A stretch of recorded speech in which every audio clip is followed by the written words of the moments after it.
Late one night, my daughter-in-law secretly took my old truck and caused a deadly accident. Hours later, my own son looked me in the eyes and said, "Dad, you need to admit you were driving. They wanted me to take the blame for something I never did. They thought I was just an old man with no one to believe him. But they had no idea the truth I had been recording would soon expose everything." Welcome and thank you for being here on Dad Returns. Tell me in the comments what city, what country. I read every single one. Note some elements of this story are fictional, shaped to carry a message worth hearing. Names and settings are coincidental, but what this story leaves behind in you is not. The morning my son erased me from the internet, I was sitting at my kitchen table drinking coffee I had brewed myself in a house I had paid for with 40 years of calloused hands, watching the Colorado sun climb over a yard I still mowed every Saturday without asking anyone for help. My name is Richard Walker. I am 68 years old. I spent 4 decades as a structural engineer, pouring foundations, calculating load weights, designing bridges that would outlast the men who built them. I founded a small construction company out of a rented garage when Michael was 11 years old, back when he used to sit on an overturned bucket and watch me draft blueprints by hand. Back when he still thought his father was the smartest man alive. That was a long time ago. My niece Claire called me on a Tuesday morning in early September. She was 24, cheerful, in the way young people are cheerful when they have not yet been disappointed by someone they love completely. "Uncle Richard," she said, and I could hear the hesitation before she continued. "I was looking at Michael's Instagram last night. The one with the blue check mark. He has like 1.5 million followers now. I don't know what that means exactly." I told her, "But I'll take your word for it." "Uncle Richard." Her voice dropped half a register. "You're not in any of the pictures." I set my coffee mug down on the table. The ceramic made a small, flat sound against the wood. "What do you mean?" "I mean none of them." I scrolled back 2 years. There are pictures of Jessica. Pictures of the house. Pictures of Michael at charity dinners, at ribbon cuttings, at some rooftop party in Manhattan. She paused, and when she spoke again, her voice had gone tight, with something she was trying hard not to call anger. "Uncle Richard, it's like you don't exist." After I hung up, I sat at that kitchen table for a long time. Then I did something I almost never did. I asked Claire to walk me through opening Instagram on my phone. It took us 11 minutes because my fingers are thick from years of construction work, and touchscreens were designed by people who have never worn work gloves in their lives. But I got there. Michael's profile loaded on my screen, and I understood immediately what Claire had been trying to tell me. The photographs were beautiful, professionally lit, carefully composed. Michael in a charcoal suit at a groundbreaking ceremony holding a golden shovel like it was a trophy. Michael and Jessica at a gala, her in a red dress, him with his arm around her waist and his best smile forward. Michael standing in front of a glass tower with his name on a plaque caption reading, "Built this from nothing. Proud of every brick." My chest tightened so hard I had to press one hand flat against the table to steady myself. Built from nothing. I remembered the morning I signed over the majority stake of Walker Construction to provide Michael's startup capital.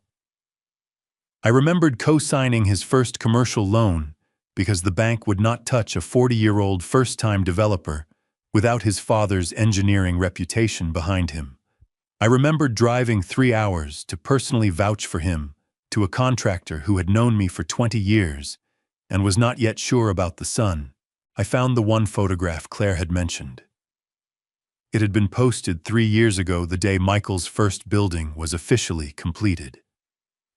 There we were, the two of us standing in front of the entrance, both grinning like idiots. Michael had his arm thrown around my shoulders. I was wearing my old green flannel shirt because nobody had told me there would be cameras. I pressed on the image to make it larger. Then I noticed the date stamp in the corner of the screen. The post had been archived, removed from the public grid. Claire had found it only because she knew to search directly. The caption that replaced it now read, "Throwback to day one. This city believed in me before I believed in myself." I put the phone face down on the table. I want to be honest with you about what I felt in that moment, because I think honesty is the only thing worth offering at my age. It was not rage. Rage is hot and fast, and what moved through me then was something much slower and much heavier. It started in my throat and worked its way down into my chest and settled there like wet cement, the kind that hardens slowly and permanently and cannot be broken without a jackhammer. I picked up my coffee. It had gone completely cold. 40 years. I said out loud to no one, to the empty kitchen, to the blueprints still rolled up in the corner of the room from a project I had consulted on 6 months ago as a favor to an old colleague. 40 years, and you can't leave one photograph. I did not call Michael. I thought about it. I sat there for the better part of an hour and turned the phone over in my hands and thought about what I would say. But every version of that conversation ended the same way in my mind. Michael would offer an explanation that was technically plausible and emotionally hollow. He would use the word optics. He would remind me gently that his audience expected a certain image, and I would listen because I had been listening to reasonable-sounding explanations from my son for 15 years, and each one had cost me something I did not realize I was paying until it was gone. So I did not call. Instead, I got up from the table, rinsed my coffee mug in the sink, and walked out to the driveway. My truck was sitting there in the morning light, a 1998 Ford F-150 in deep navy blue, the paint worn soft at the corners from decades of Colorado weather. I had rebuilt the engine myself twice. I had rewired the electrical system from scratch.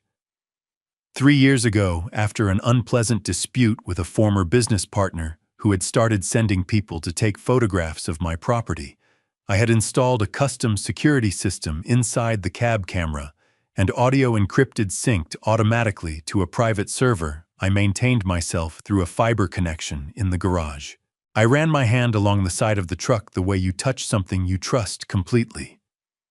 "At least you don't forget who built you," I said. I stood there in the driveway for a while, looking at nothing in particular, feeling the September air just beginning to hint at the cold that was coming. I had lived in Colorado long enough to know that the prettiest weeks of the year were always right before the temperature dropped and everything changed. Some things I had learned you cannot see coming until you are already standing in the middle of them. And some things I had also learned reveal themselves on their own schedule, not yours. You do not rush them. You wait. You keep your hands steady and your eyes open, and eventually the truth finds its own way into the light.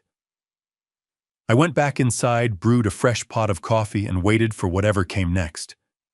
I did not have to wait long. 3 weeks passed. Between that Tuesday morning and the Friday evening, my truck disappeared. In those 3 weeks, Michael called me twice. The first call lasted 4 minutes. He asked if I needed anything. I said no. He said he was busy with a new project downtown, and we said goodbye the way two people say goodbye when neither one of them is saying what they actually mean. The second call lasted 2 minutes. Same script, different day. I did not bring up the photographs. I told myself I was being patient. Looking back now, I think I was just hoping I was wrong about my own son, and that hope required silence to survive. The evening of September 19th started quietly. I had spent the afternoon rebuilding a section of fence along the back of the yard that had started leaning after a wet summer. My hands were dirty, and my back ached in that deep, familiar way that does not frighten you after 60 years, but simply reminds you that the body keeps an honest account of everything you have asked it to do.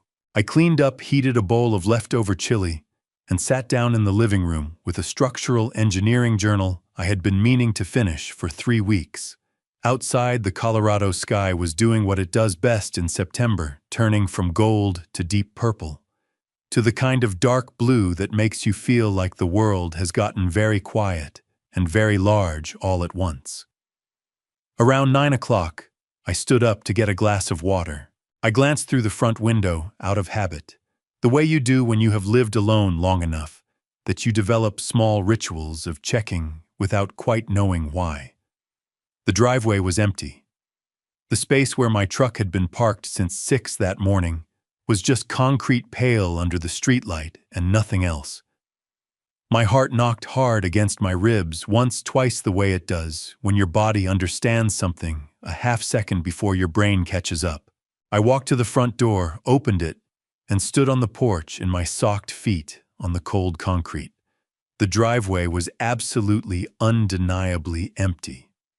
My truck, that navy blue 1998 Ford F-150 that I had rebuilt piece by piece over 25 years, was gone.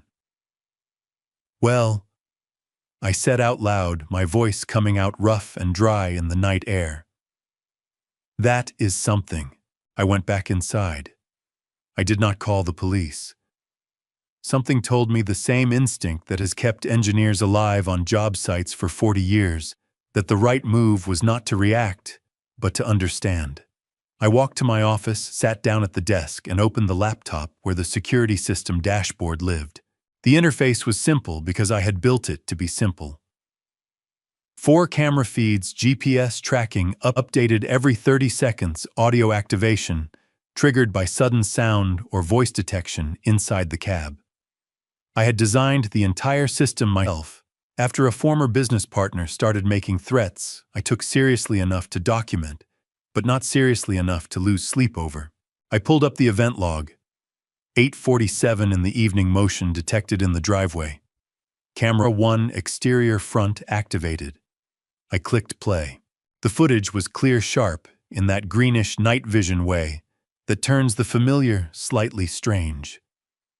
I watched a figure come through the side gate, moving quickly, head down, wearing a dark jacket and a black wool hat pulled low. The figure went straight to the lockbox mounted on the fence post near the garage door, the one where I kept a spare key for emergencies. Only 2 people knew that lockbox existed. Me and Michael, who had watched me install it 4 years ago, and asked what the combination was in case something ever happened to me. The figure pulled out the key, walked to the truck, and got in without hesitation. Before pulling out of the driveway, they adjusted the rearview mirror. The exterior camera mounted above the garage caught the face full on for exactly 3 seconds. My chest caved inward like a wall that has finally given way under too much pressure. Jessica.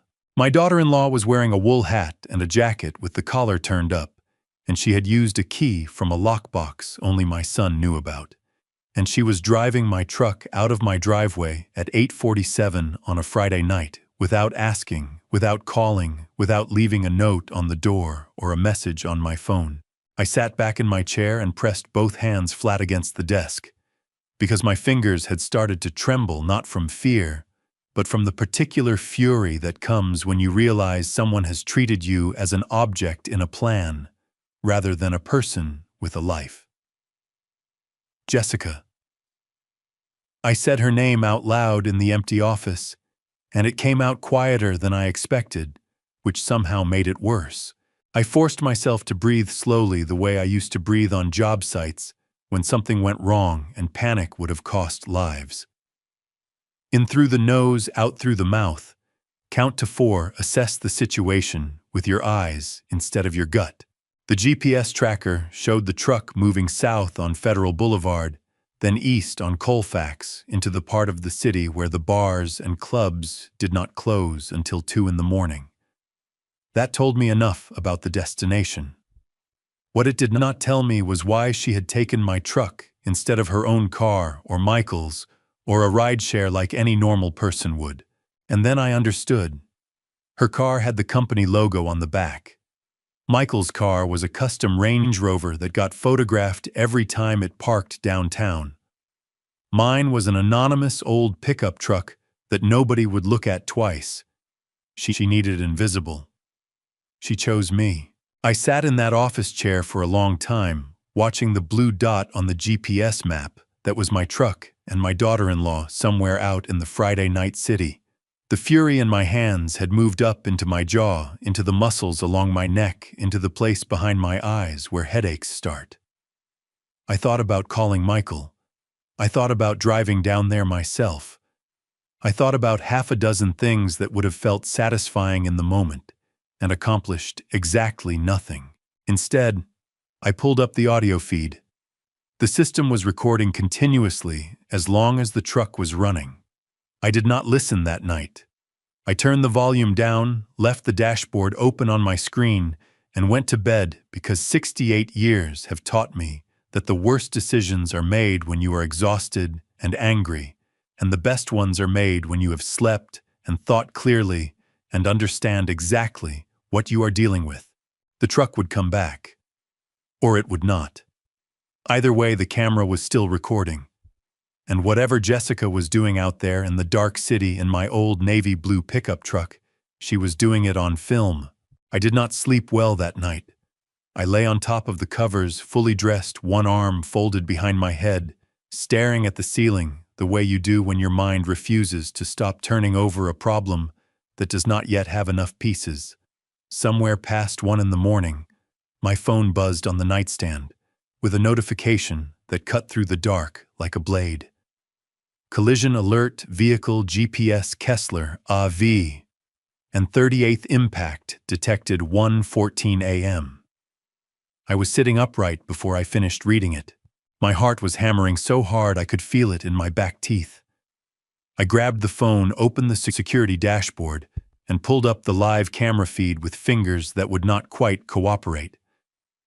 The GPS dot was stationary on Kessler Avenue 3 miles east of my house.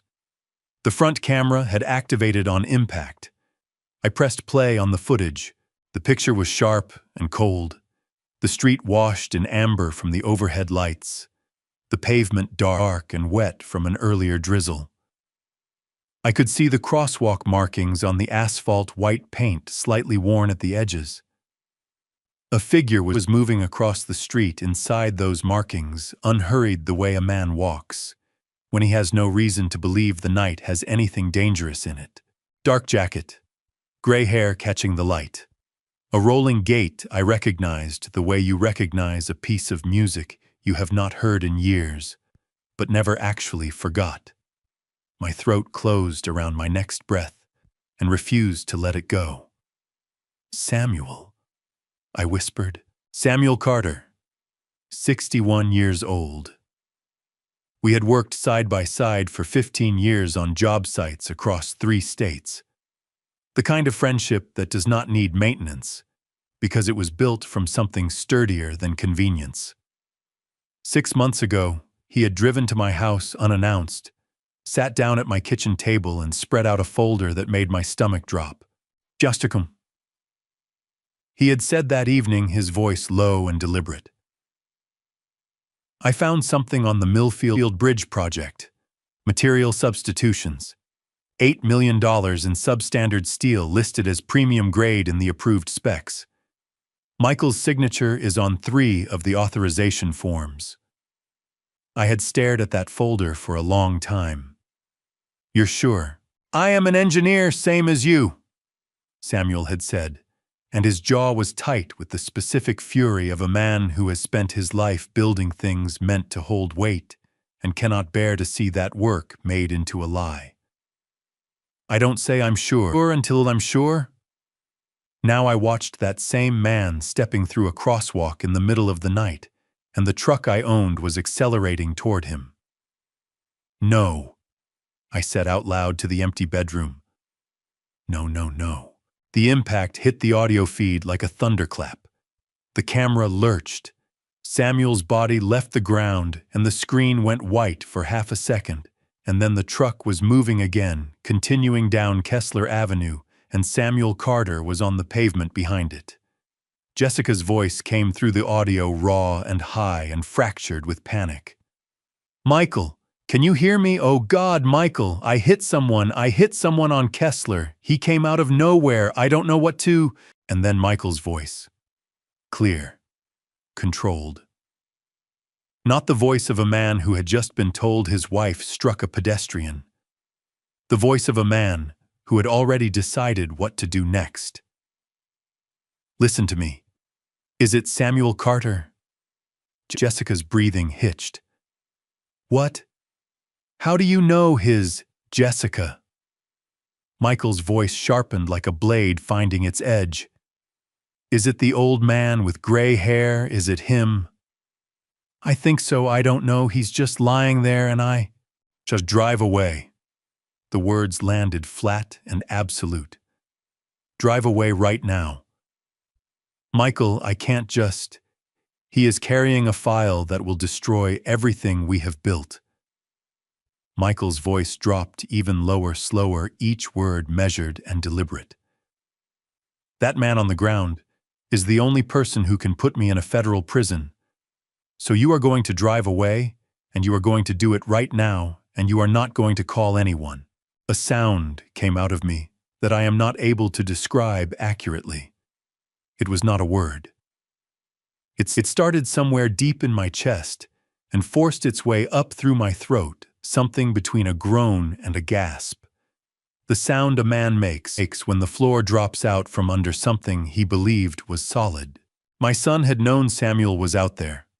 My son had known what Samuel was carrying. And my son had just told his wife to leave a 61-year-old man bleeding in a crosswalk on a rainy September night, because the man's survival was inconvenient to his balance sheet. I pressed pause on the footage. My hands were shaking so badly, I had to set the phone down on the nightstand and press both palms flat against my thighs to get them to stop. My eyes were burning. I blinked hard several times, refusing to let the tears form because I did not have time for grief right now. Samuel was on that pavement. Samuel needed an ambulance. The question was whether one had been called. I pulled up the local emergency dispatch app I had installed years ago for job site monitoring purposes. At 1:17, 3 minutes after the impact, an anonymous call had reported a pedestrian down on Kessler Avenue. Someone else, a neighbor, a passing driver, had seen enough to dial 911. Not Michael. Not Jessica. I let out a breath that hurt coming out. Then I picked the phone back up and rewound the audio to Michael's voice. I played it again. I listened to every word with the precision I would have brought to inspecting a suspect weld on a load-bearing beam, because if I was going to understand what I was dealing with, I needed to hear it without the shock distorting the details. That man on the ground is the only person who can put me in a federal prison. My son knew about Samuel's investigation. My son had known for some time, long enough to be watching for him, long enough to have already calculated what Samuel's existence cost him. Which meant the moment Jessica called from that truck, Michael had not panicked. He had executed. I sat on the edge of my bed, in the dark phone in both hands, and felt something harden in me that had been soft for 42 years. It hardened the way steel hardens when you heat it past a certain point, and then let the cold air hit it all at once. Irreversible. Structural. Something that would not bend again. I opened the cloud storage confirmation on the dashboard. All footage and audio from the moment of impact forward had been encrypted and uploaded to my private server in real time. The files were locked, time-stamped, and stored in triplicate across 3 separate locations. Michael thought the only record of tonight existed in a truck he could get back to before morning. He was wrong about that. I did not call the police. Not yet. I pulled up the local emergency dispatch app I kept on my phone for job site monitoring, and at 1:14, the same minute the GPS showed impact, I confirmed an anonymous call had already gone in, reporting a pedestrian down on Kessler Avenue. Someone else had seen. Someone else had dialed. Samuel would have an ambulance. That was the only reason I did not call myself. because I needed to understand one more thing before I made a single move. I needed to know how far my son was willing to go when he believed no one was watching. And the answer to that question was already on its way to my front door. The call came at 3 in the morning. Not from the police. Not from a hospital. From my son. I was still sitting at my desk when the phone rang. The security dashboard opened on the screen in front of me, the GPS dot showing my truck parked in a garage 2 miles away. I had been waiting with the particular patience of a man who has spent a career reading structural stress before a failure becomes visible, because that is the only way to stop a collapse before it starts. I picked up on the second ring. "Dad." Michael's voice was pitched at exactly the right frequency, breathless and urgent, without tipping into panic. Even in that moment, I noticed the calibration of it. My son had always been gifted at adjusting his voice the way a contractor adjusts a bid. Just enough distress to seem human, not enough to lose control of the room. "Dad, I need you to listen to me very carefully." "I'm listening," I said. My own voice came out level and dry the way it always does when I am working hard to keep something contained.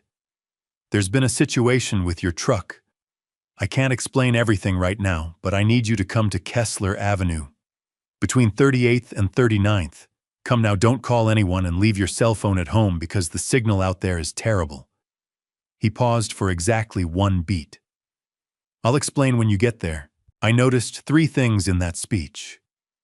He said, "Your truck, not my wife, took your truck," which meant he was already constructing a version of events where Jessica's presence was either unknown or irrelevant. He told me not to bring my phone, which no son says to an elderly father driving alone at 3 in the morning, unless the phone is a problem to be managed, not a safety measure. And he told me the signal was terrible on Kessler Avenue, which I knew for a fact was not true, because I had worked a job site 2 blocks from there 4 years ago and made calls from that exact stretch of road every day for 6 months.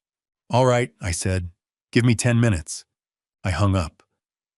I sat still for a moment, pressing both hands flat against my thighs to steady the trembling that had started somewhere in my forearms. Then I stood up, walked to the bedroom, and took off my watch. Not my regular watch.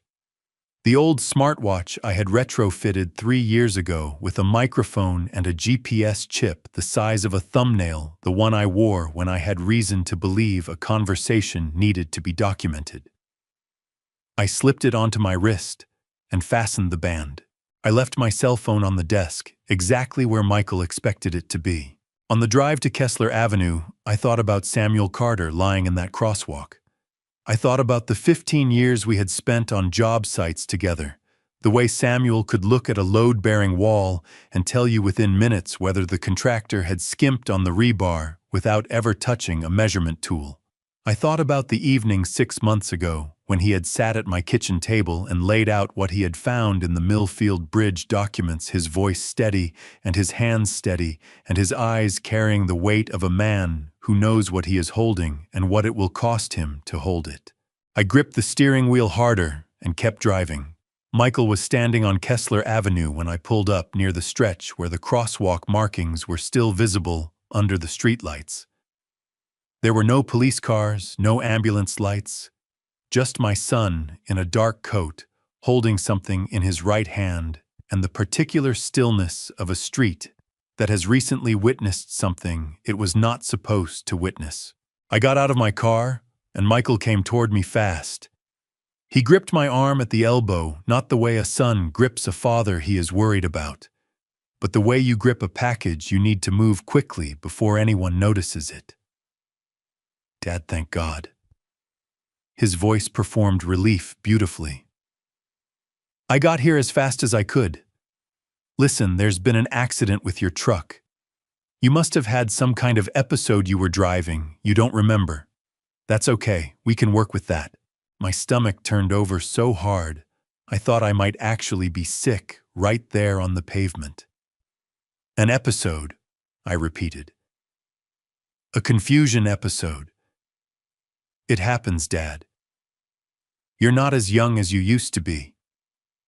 He said it with practiced gentleness, the gentleness of a man who has thought about this sentence for some time.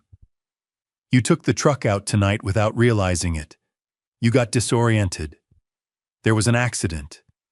You called me because you didn't know what else to do. He held out the thing in his right hand. A bottle of whiskey, half empty, the cap already removed. Maker's Mark, the kind I used to keep in the cabinet years ago before my doctor asked me to cut back on account of my blood pressure. Take this, he said quietly. Hold it for a minute. Just hold it. I looked at the bottle. I looked at my son's face, that face I had watched change from a 7-year-old boy's face to a man's face over 42 years, and I felt something tear somewhere deep in my chest, a slow and terrible ripping, the way a support cable tears when the tension finally exceeds what the material can bear. I took the bottle. I brought it to my lips. I tipped it slightly, let the whiskey reach the edge without swallowing, and lowered it again. Michael was watching my throat, not my eyes. Good, he said, and the relief in his voice was real this time. Okay. Good. He guided me toward my truck with one hand on my back, and I went because I needed to see how far he had taken this. How many steps of this plan already existed before tonight. He opened the driver's door and said, "Sit in here for a minute. Put your hands on the wheel, just like you were driving." I sat. I put my hands on the wheel. The leather was cold under my palms. Michael pulled out his own phone and I heard the shutter sound of a camera twice. Then he stepped back, and I heard him on his phone voice low calling someone, and I caught 3 words before the wind took the rest. Ready to report. My jaw tightened so hard my back teeth ached. My son had photographed me sitting behind the wheel of the truck that had just struck a man he had ordered his wife to hit. He had put a whiskey bottle in my hand to establish intoxication. He had built a story around my age, my mental capacity, my imagined vulnerability. And he had built it fast and clean and without a single moment of hesitation. That was the thing that broke me open and hardened me at the same time. Not the cruelty of it, the preparation. This was not panic. This was a plan that had been sitting somewhere in my son's mind, waiting for exactly the right emergency to activate it. I sat in that cold truck cab with my hands on the wheel and thought of one thing only. The smartwatch on my wrist was still recording, and everything Michael had just said to me was already locked in a file on a server he did not know existed. I heard sirens in the distance growing closer. Whatever came next, I was ready for it. The sirens were close enough now that I could see the blue and red wash beginning to pulse against the buildings at the end of the block. Michael yanked open the driver's door and grabbed my arm, pulling me out of the cab with a grip that was nothing like a son helping an elderly father. It was the grip of a man moving a prop. "Stand here," he said, positioning me 2 feet from the front bumper. "Look confused. Can you do that for me, Dad? Just look like you don't know what happened." My throat burned with everything I was not saying. I looked at my son's face in the flickering blue light, and I thought, you practiced this. You practiced this somewhere, maybe in your bathroom mirror, maybe in your car on the drive over, and the thought of that hit me so hard behind the sternum that I had to lock my knees to keep my legs from giving out beneath me. "Skakakal," I said, keeping my voice low and rough the way it naturally sounds at 4 in the morning after no sleep. "What exactly have you told them?" "Nothing yet." He straightened my jacket collar with both hands, the gesture so intimate and so grotesque that my stomach lurched. "The call went in as an anonymous report. A pedestrian down. When they get here, you were driving. You got disoriented. You didn't realize what happened until you stopped and called me." "And the whiskey." "Oh, you had a drink earlier. 1 drink. You didn't think it would affect you." He smoothed the front of my jacket with his palm, like a costume designer making last adjustments before the curtain rises. "Dad, I need you to trust me on this." The laugh that came out of me was short and involuntary and tasted like something rotten. "Trust you," I said.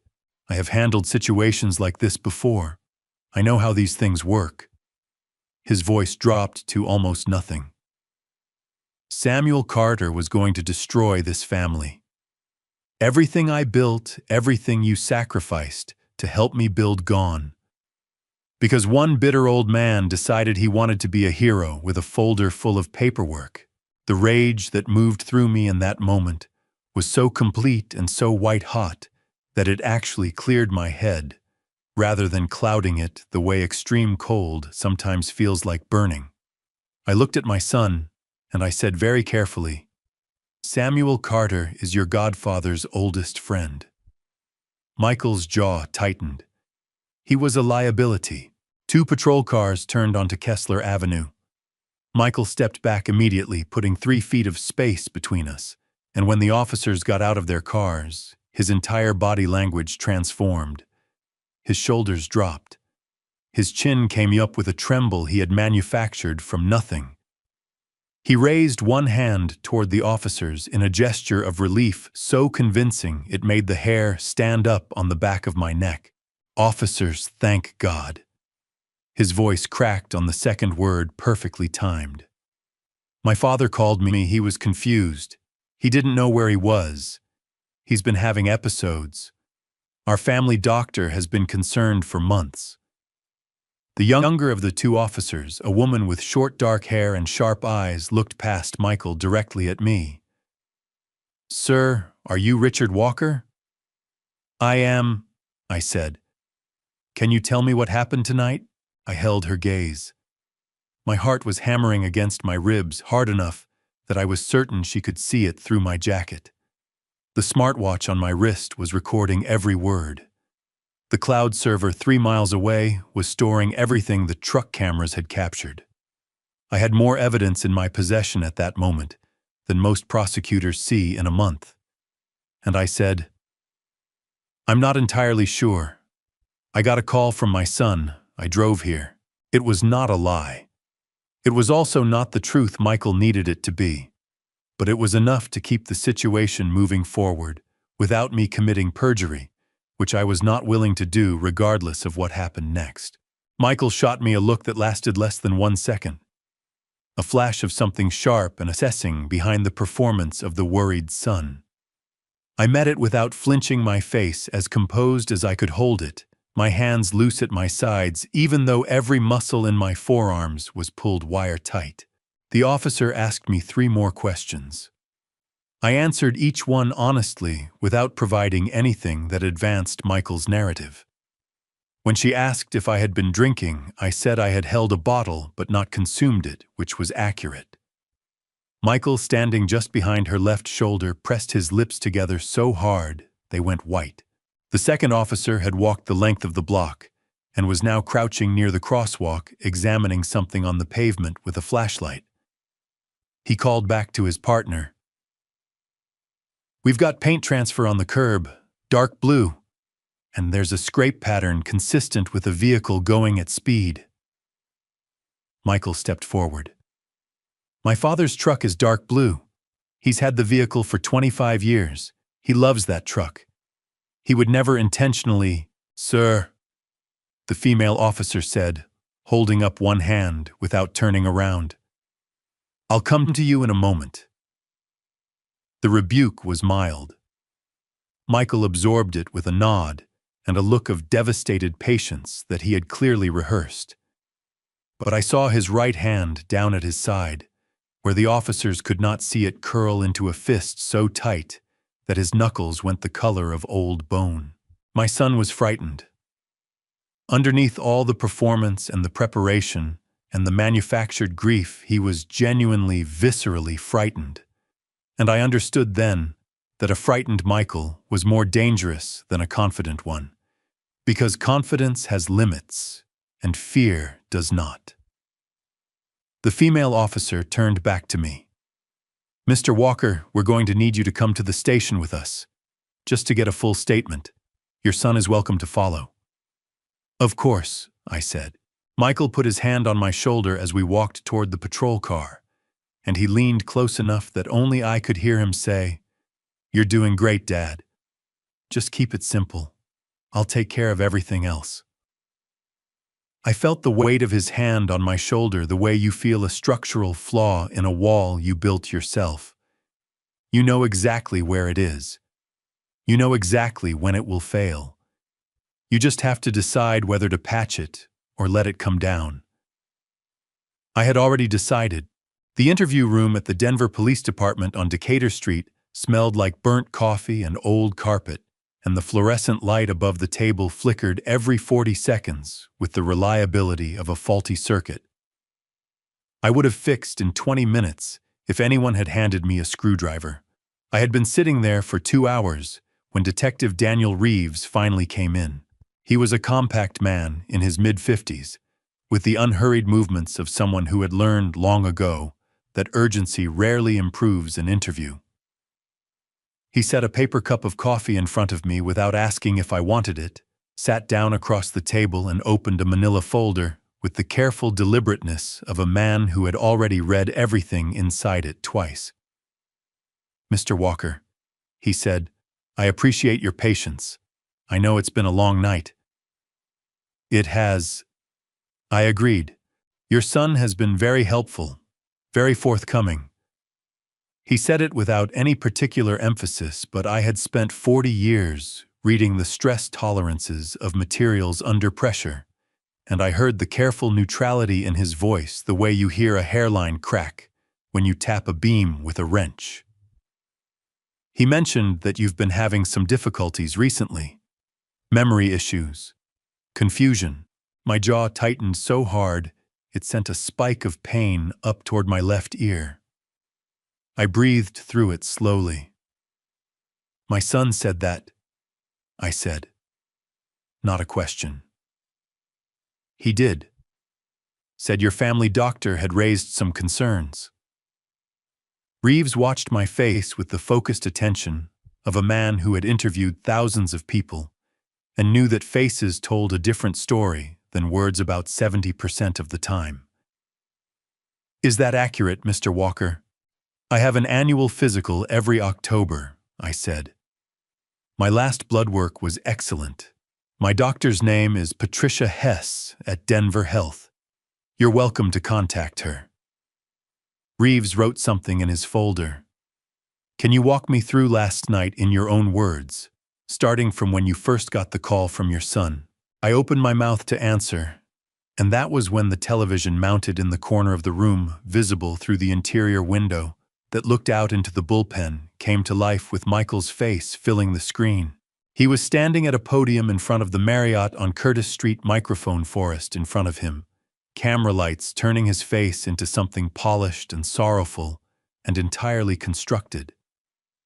He was wearing the charcoal suit, the one he wore whenever he needed, to project quiet authority, and his eyes were red at the rims in a way that must have taken considerable effort to achieve.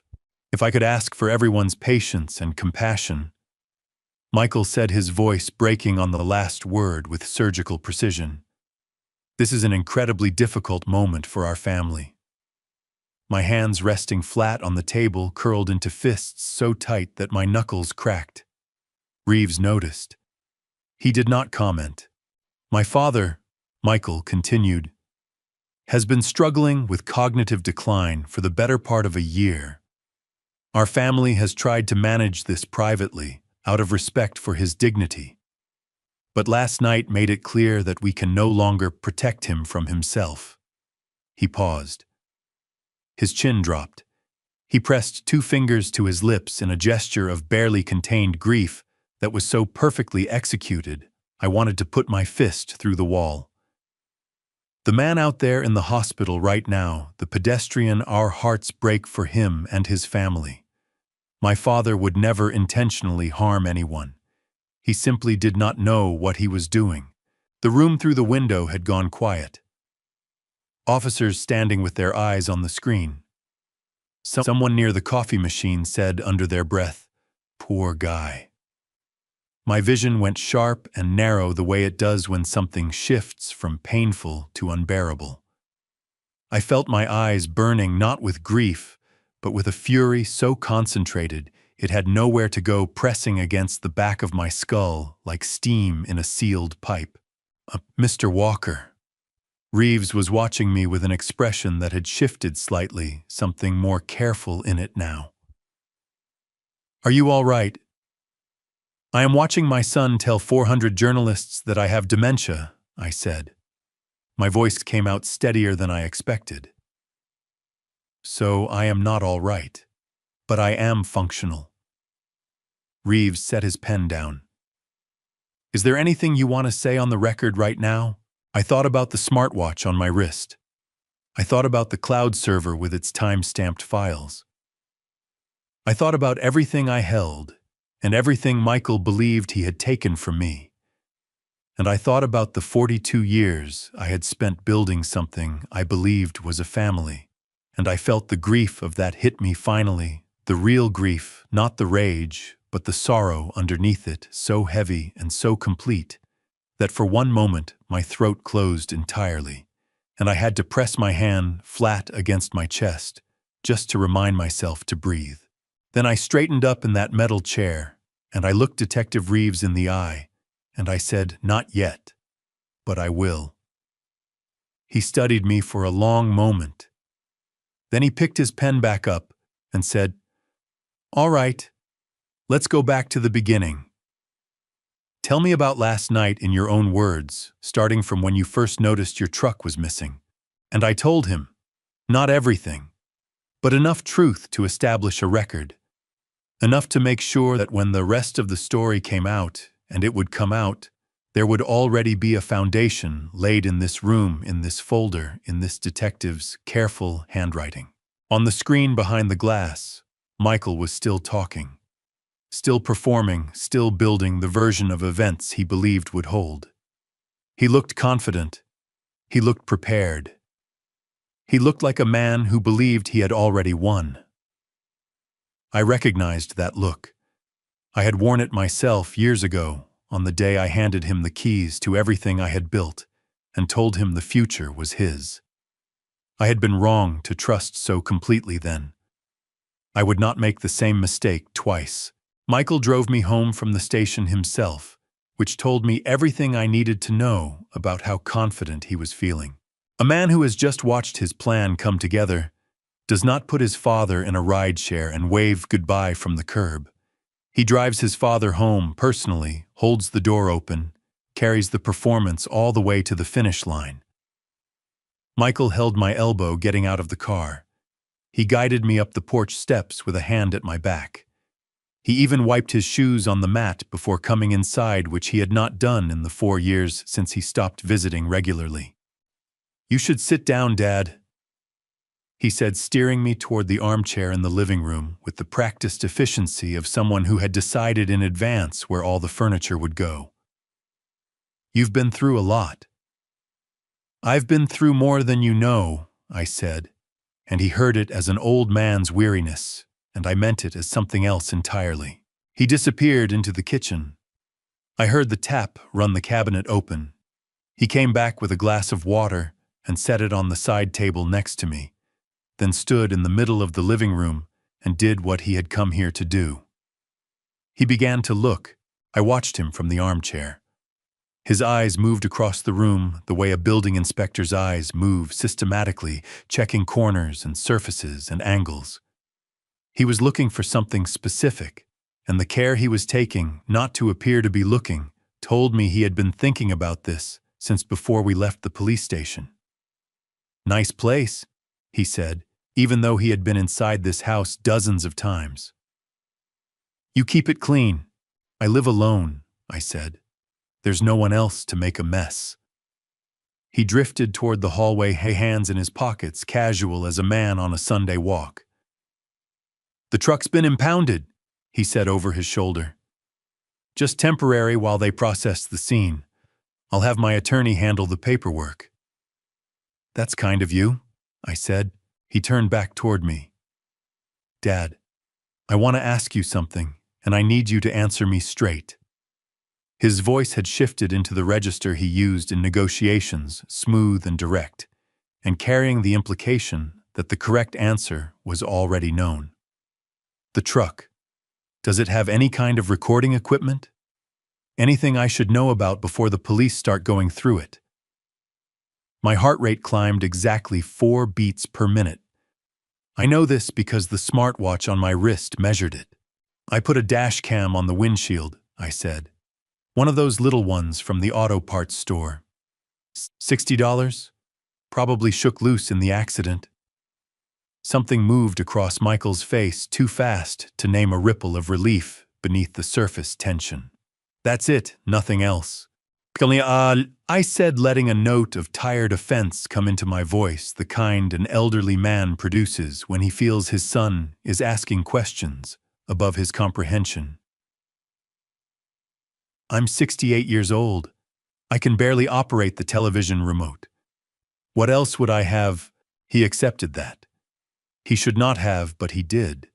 Because the story he had already built required a father who was diminished, and diminished. Men do not install encrypted cloud-synced security systems in their vehicles. He had decided what I was before he walked through the door, and that decision made him blind to anything that contradicted it. He went outside. I heard him open the truck which had been returned to my driveway after the impound team finished their preliminary documentation. I heard him moving around inside the cab, the sounds of a search conducted by someone who knew exactly what he was looking for and where a dash cam would logically be mounted. Then I heard a sharp crack, plastic giving way under pressure. Then another. He came back inside holding what was left of the dash cam housing. In one hand, the memory card snapped cleanly in two between his thumb and forefinger.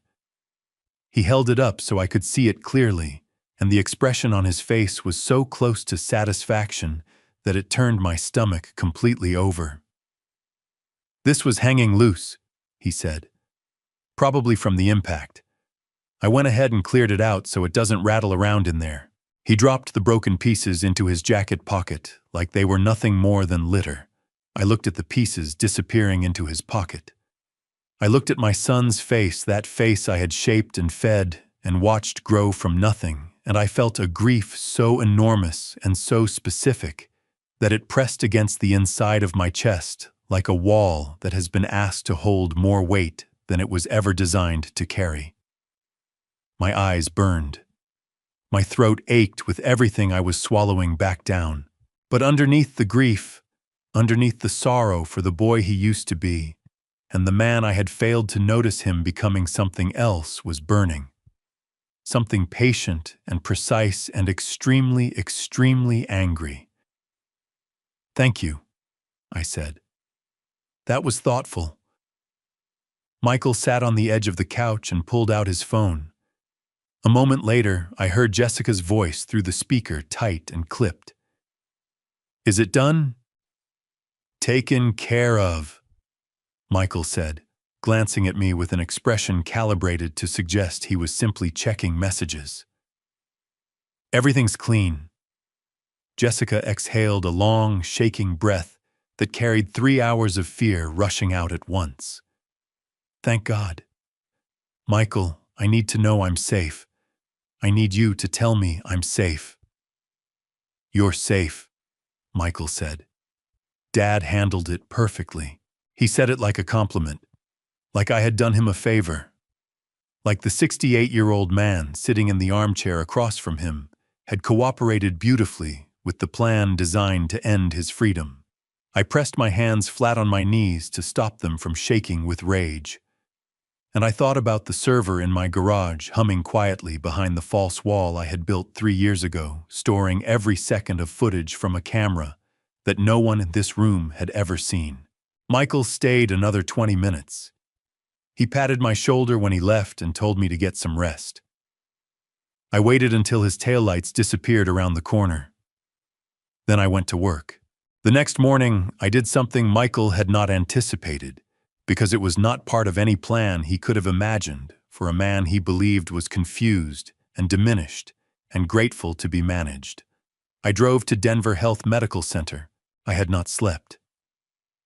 I had spent the hours between Michael's departure and sunrise in my office going through the cloud footage frame by frame, confirming every file, every timestamp, every audio track, cataloging them the way I used to catalog structural load calculations before submitting a design for approval. By 5 in the morning, I had a complete inventory. By 6, I had showered and changed. By 7:15, I was pulling into the hospital parking structure on Bannock Street, my hands steadier than they had any right to be after 30 hours without rest. The ICU waiting area on the 4th floor was the particular kind of quiet that exists only in hospitals, the quiet of people holding their breath around something they are afraid to name. A woman was sitting alone near the window, a paper coffee cup clasped in both hands, staring at the middle distance with the exhausted focus of someone who had been doing exactly that for many hours. She was perhaps 35, dark-haired, wearing yesterday's clothes with the unself-conscious practicality of a person who had more important things to think about than changing her shirt. I knew before she looked up that she was Samuel's daughter. She had his jawline and his stillness, the quality of a person who thinks before they speak and means what they say when they finally do. "Eleanor Carter," I said. She looked at me with eyes that were red-rimmed and sharp, at the same time the eyes of someone who had been crying and was finished with it for now. "Yes. So, my name is Richard Walker. Your father and I worked together for 15 years. I am the owner of the truck that struck him." She stood up. Not quickly, not dramatically, but with the deliberate control of a woman who had been trained to manage her reactions in high-pressure situations. "I know who you are," she said. "My father talked about you." Her voice was steady and careful, the voice of a lawyer choosing every word. "He also told me that if anything ever happened to him, I should not automatically assume the obvious explanation was the correct one." Something cracked open in my chest at that. Samuel had known. He had told his daughter to look past the surface if something went wrong, which meant he had understood the risk he was carrying and had tried to protect her from the worst of it by preparing her for it in advance. I had to press my hand against the wall beside me for a moment, just to have something solid to hold on to. "Can we sit down?" I managed. We sat. Eleanor set her coffee cup on the table between us and folded her hands, and I told her. Not everything, not yet, but enough. I told her that my truck had been taken without my knowledge. I told her I had a security system that had recorded what happened. I told her that the order to drive did not come from me and did not come from the driver acting alone. Eleanor listened without interrupting, which is a rarer quality than people appreciate. When I finished, she was quiet for 3 full seconds, which is a long time when the air between two people is carrying that much weight. "You're telling me," she said carefully, "that someone instructed the driver to hit him, deliberately." "I am telling you that the audio recording contains a voice instructing the driver not to stop, and that the person whose voice it is had prior knowledge of who your father was and what he was carrying." Her breath went out of her in a long, controlled stream. She pressed both hands flat on her knees, a gesture so similar to the one I had been making for the past 24 hours to keep my own hands from shaking that I almost reached over and covered them with mine. "The folder," she said finally. "Your father mentioned a folder to me 6 months ago." "Yes." Eleanor stood up and walked to the window. She looked out at the Denver skyline, the mountains barely visible through the morning haze, and when she turned back, her face had settled into something resolved and terrible and brave. "He gave me a sealed envelope 2 weeks ago," she said. "He told me if anything happened to him, I was to deliver it directly to a federal agency, not local police. Federal." She paused. "He was specific about that. Chuck, he was always specific. I said, and my voice broke on the last word in a way I had not expected and could not stop. I pressed my fist against my mouth for a moment, breathed hard through my nose, and got it back under control. I'm sorry. He was the most precise man I ever worked with. Eleanor's eyes filled but did not overflow. She blinked hard, twice her jaw working. He is, she said, correcting my tense with a fierceness that made something ache behind my sternum. He is the most precise man. Present tense, Mr. Walker. You're right, I said. I apologize. She nodded once, accepting it. Then she said, I want to see the recording. No, not yet. If I show it to you now before it goes through proper channels, it creates a chain of custody problem that a good defense attorney could exploit. The footage needs to go directly to investigators who can authenticate it independently. I held her gaze. I know how this works. I need you to trust that I am not protecting anyone except the evidence. Eleanor studied me for a long moment, with the assessing precision of someone who had spent years reading people in courtrooms and boardrooms and knew the difference between a man telling the truth and a man telling a useful version of it. Then she said, My father trusted you. I know, I said. I am trying to deserve that. She sat back down. We talked for another 40 minutes, low and careful, building the framework of what came next. When I finally stood to leave, Eleanor walked me to the elevator. Mr. Walker, she said as the doors opened, when this is over, I want you to come back here and tell my father yourself what you did. He deserves to hear it from you. I will, I said. That's a promise. I rode the elevator down alone. In the lobby, I stopped for a moment beside the information desk, my hand pressed flat against my sternum, where the ache was still sitting, and I thought about Samuel in that room upstairs with the monitors and the tubes and the bandages lying in a bed. He should not be in a condition he should not be in, because my son had decided a man's life was a problem to be solved, rather than a thing to be honored. My phone buzzed. An unknown number. A single line of text. We need to talk. It's about Michael. I'm not who you think I am. I stared at the message for a long time. Then I walked out through the automatic doors into the September morning and got into my car and sat there with the engine running because whoever had just sent that message knew my number and knew Michael's name, and I needed to think very carefully before I decided what to do next. I have spent 40 years solving problems that other engineers declared unsolvable. A cracked foundation under a 12-story building in Boulder. A drainage system built on the wrong geological assumption in Colorado Springs that was sending water the opposite direction from where the city needed it to go. A suspension bridge outside Pueblo with load calculations so far off the original spec that 3 different contractors had refused to sign off on the final inspection. Every one of those problems had a solution. Finding it required the same thing every time you stopped reacting to what you could see, and you started understanding the structure underneath. What Michael had not understood was that I had spent the last 3 years building a structure he could not see. I sat down at my desk at 2 in the afternoon on September 21st and opened the laptop. My hands had stopped shaking. When I am working, truly working, the trembling always stops, because the part of my brain that processes fear and grief goes quiet when the part that processes problems comes fully online. It has always been that way. It is the one thing about getting older that has not changed. The cloud dashboard loaded. 417 files. Video, audio, GPS logs, accelerometer data, cellular signal strength records.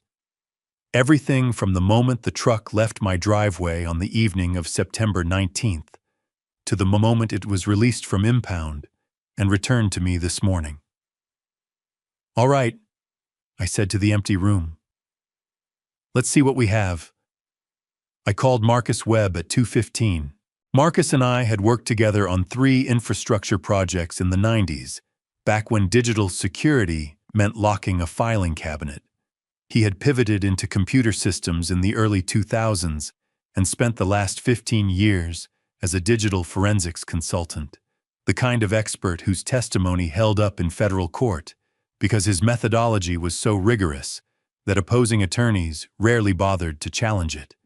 He picked up on the second ring. Richard. His voice was warm and alert in the way of a man who genuinely liked his work. I was wondering when you'd call. I saw the news this morning. Then you know some of it, I said. I need to show you the rest. I shared my screen. Marcus watched the footage in complete silence, which was unusual for him because he was a man who habitually narrated his own thinking process out loud. When the audio clip of Michael's voice reached the part where he said, "Drive away," Marcus made a sound low in his throat, something between a groan and the beginning of a word that did not finish forming. "Play that again," he said. I played it again. Richard. His voice had gone very careful, the way voices go when the mind is running several steps ahead of the mouth. This audio is time-stamped and GPS anchored to the vehicle location at the moment of impact. The cellular metadata will show which tower the call routed through, which independently confirms the geographic location.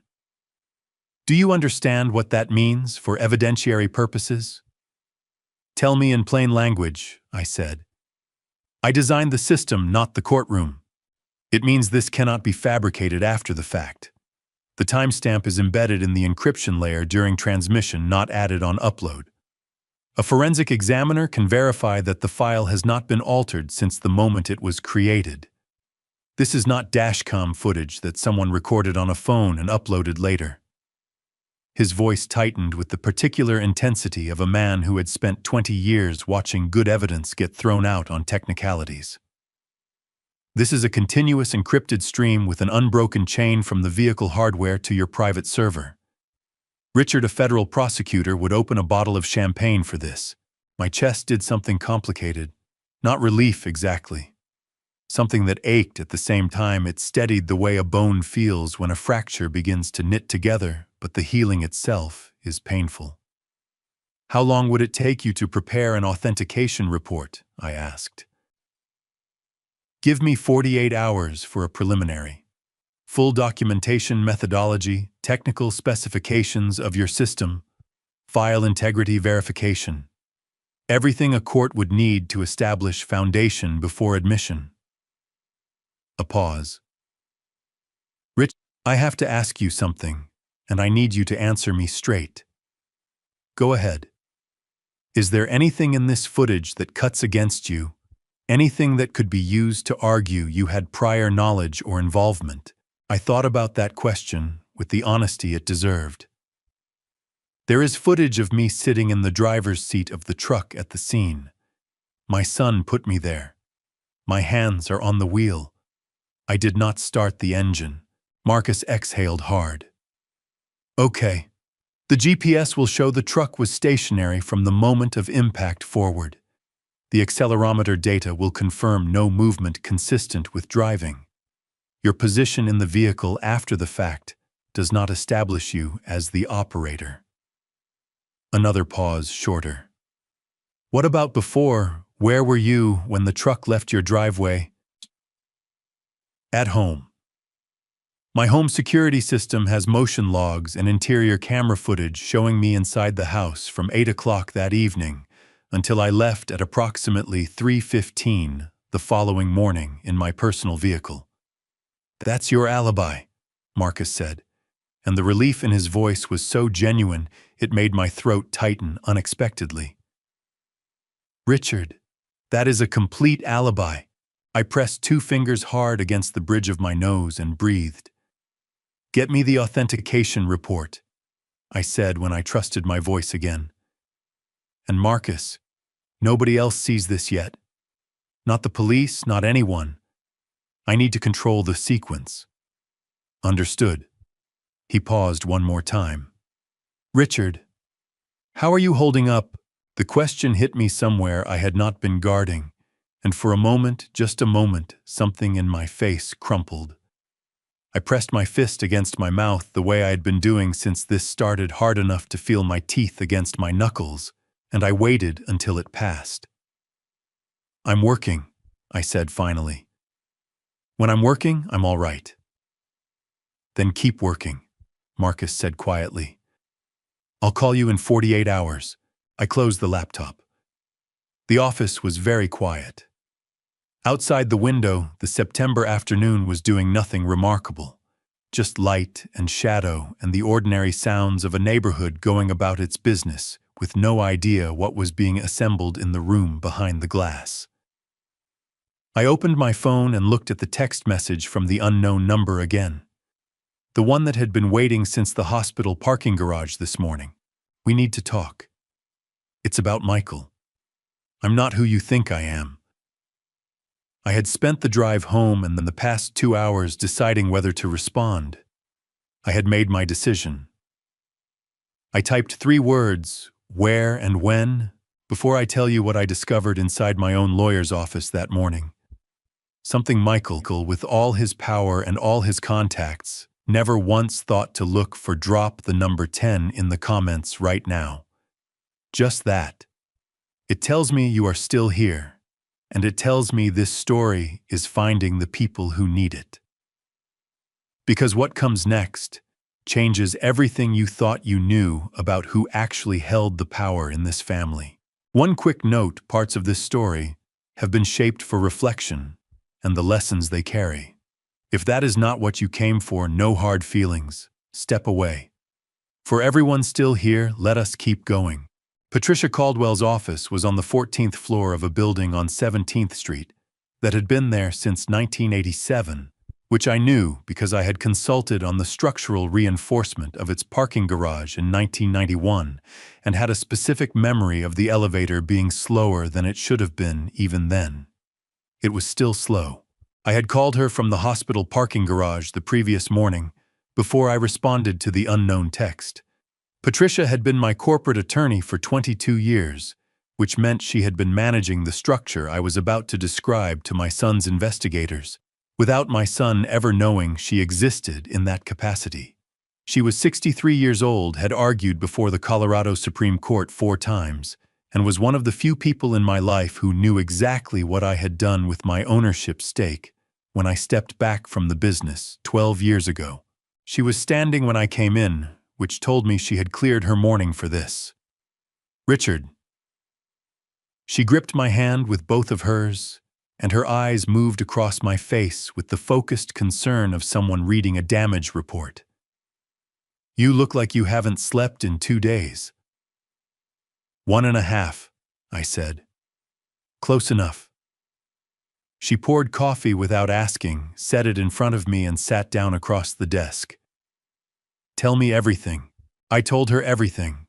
All of it, from the Instagram photographs to the footage to Michael's press conference to the broken dash cam to Eleanor Carter in the hospital waiting room.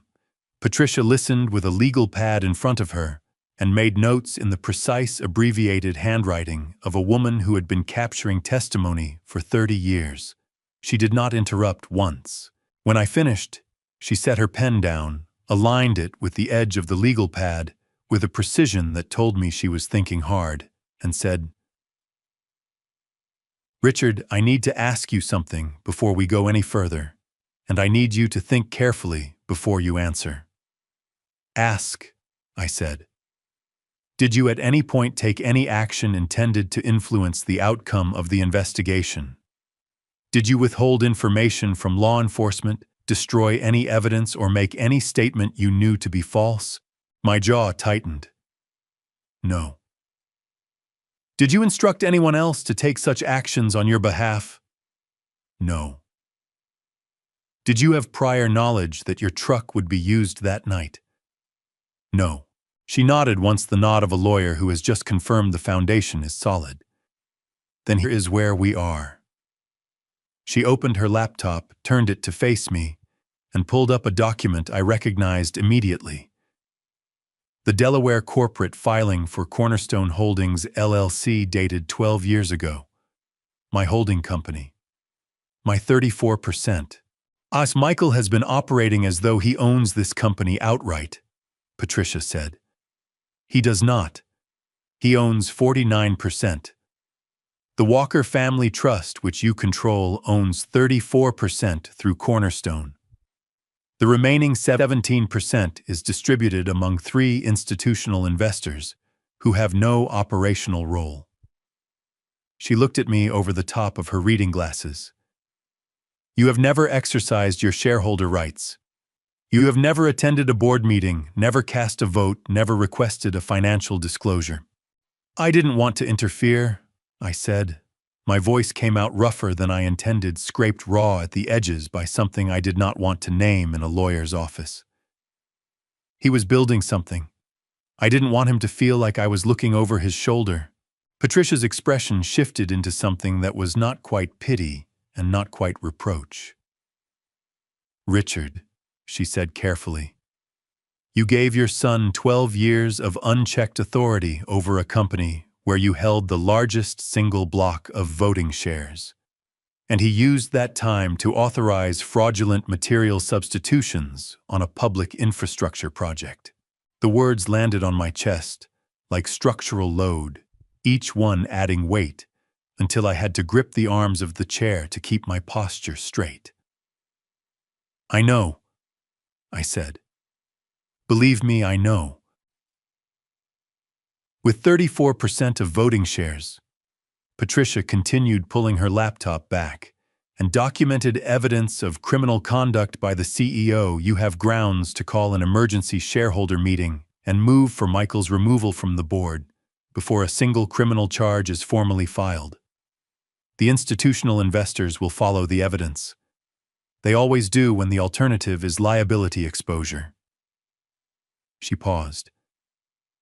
You could take the company away from him legally through the corporate structure before the courts even get involved. Something moved through me at that. Not satisfaction. Not the hot rush of revenge I might have expected. Something colder and more precise, the feeling of watching a calculation come out exactly right after you have checked it 3 times and cannot find an error. That's not the first move, I said. The first move is making sure Samuel Carter gets justice. The company comes after. Patricia looked at me for a long moment. Then she said, you know, in 22 years, you are the only client I have ever had who called me about a crisis and led with someone else's welfare. My throat tightened so abruptly it caught me off guard, and I had to look away toward the window for a moment.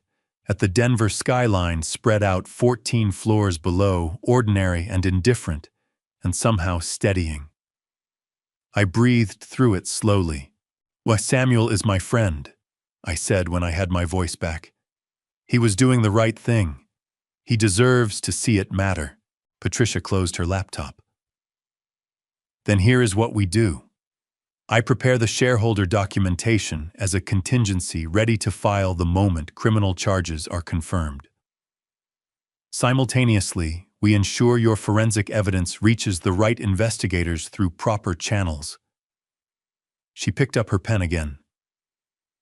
Richard, is there anyone else involved in this that I should know about, anyone who might complicate the picture? My phone buzzed on the desk between us. The unknown number. This time a full message. Starbucks on East Colfax, tomorrow morning, 7 a.m. I have something you need to see. I looked at the message. I looked at Patricia. I said, yes, there might be one more person, but I need to find out which side she's on first. Patricia raised one eyebrow. My daughter-in-law, I said. She drove the truck. The silence in the office lasted exactly 2 seconds before Patricia said in a very different voice, tell me everything you know about Jessica Walker. The Starbucks on East Colfax was the kind of place that existed in every American city, anonymous by design, the sort of location you chose when you needed to have a conversation that could not afford to be remembered by anyone who might recognize your face. Jessica was already there when I arrived at 7 the next morning. She had chosen a corner table near the back, away from the windows, and she was wearing dark jeans and a gray pullover that I had never seen before. The kind of deliberately ordinary clothing that a woman known for red carpet appearances puts on when she is trying not to be seen. Her hair was pulled back. Her face was bare of makeup. Without the armor of her public image, she looked younger than 38 and considerably more frightened. She looked up when I sat down across from her, and the expression that crossed her face was not the one I expected.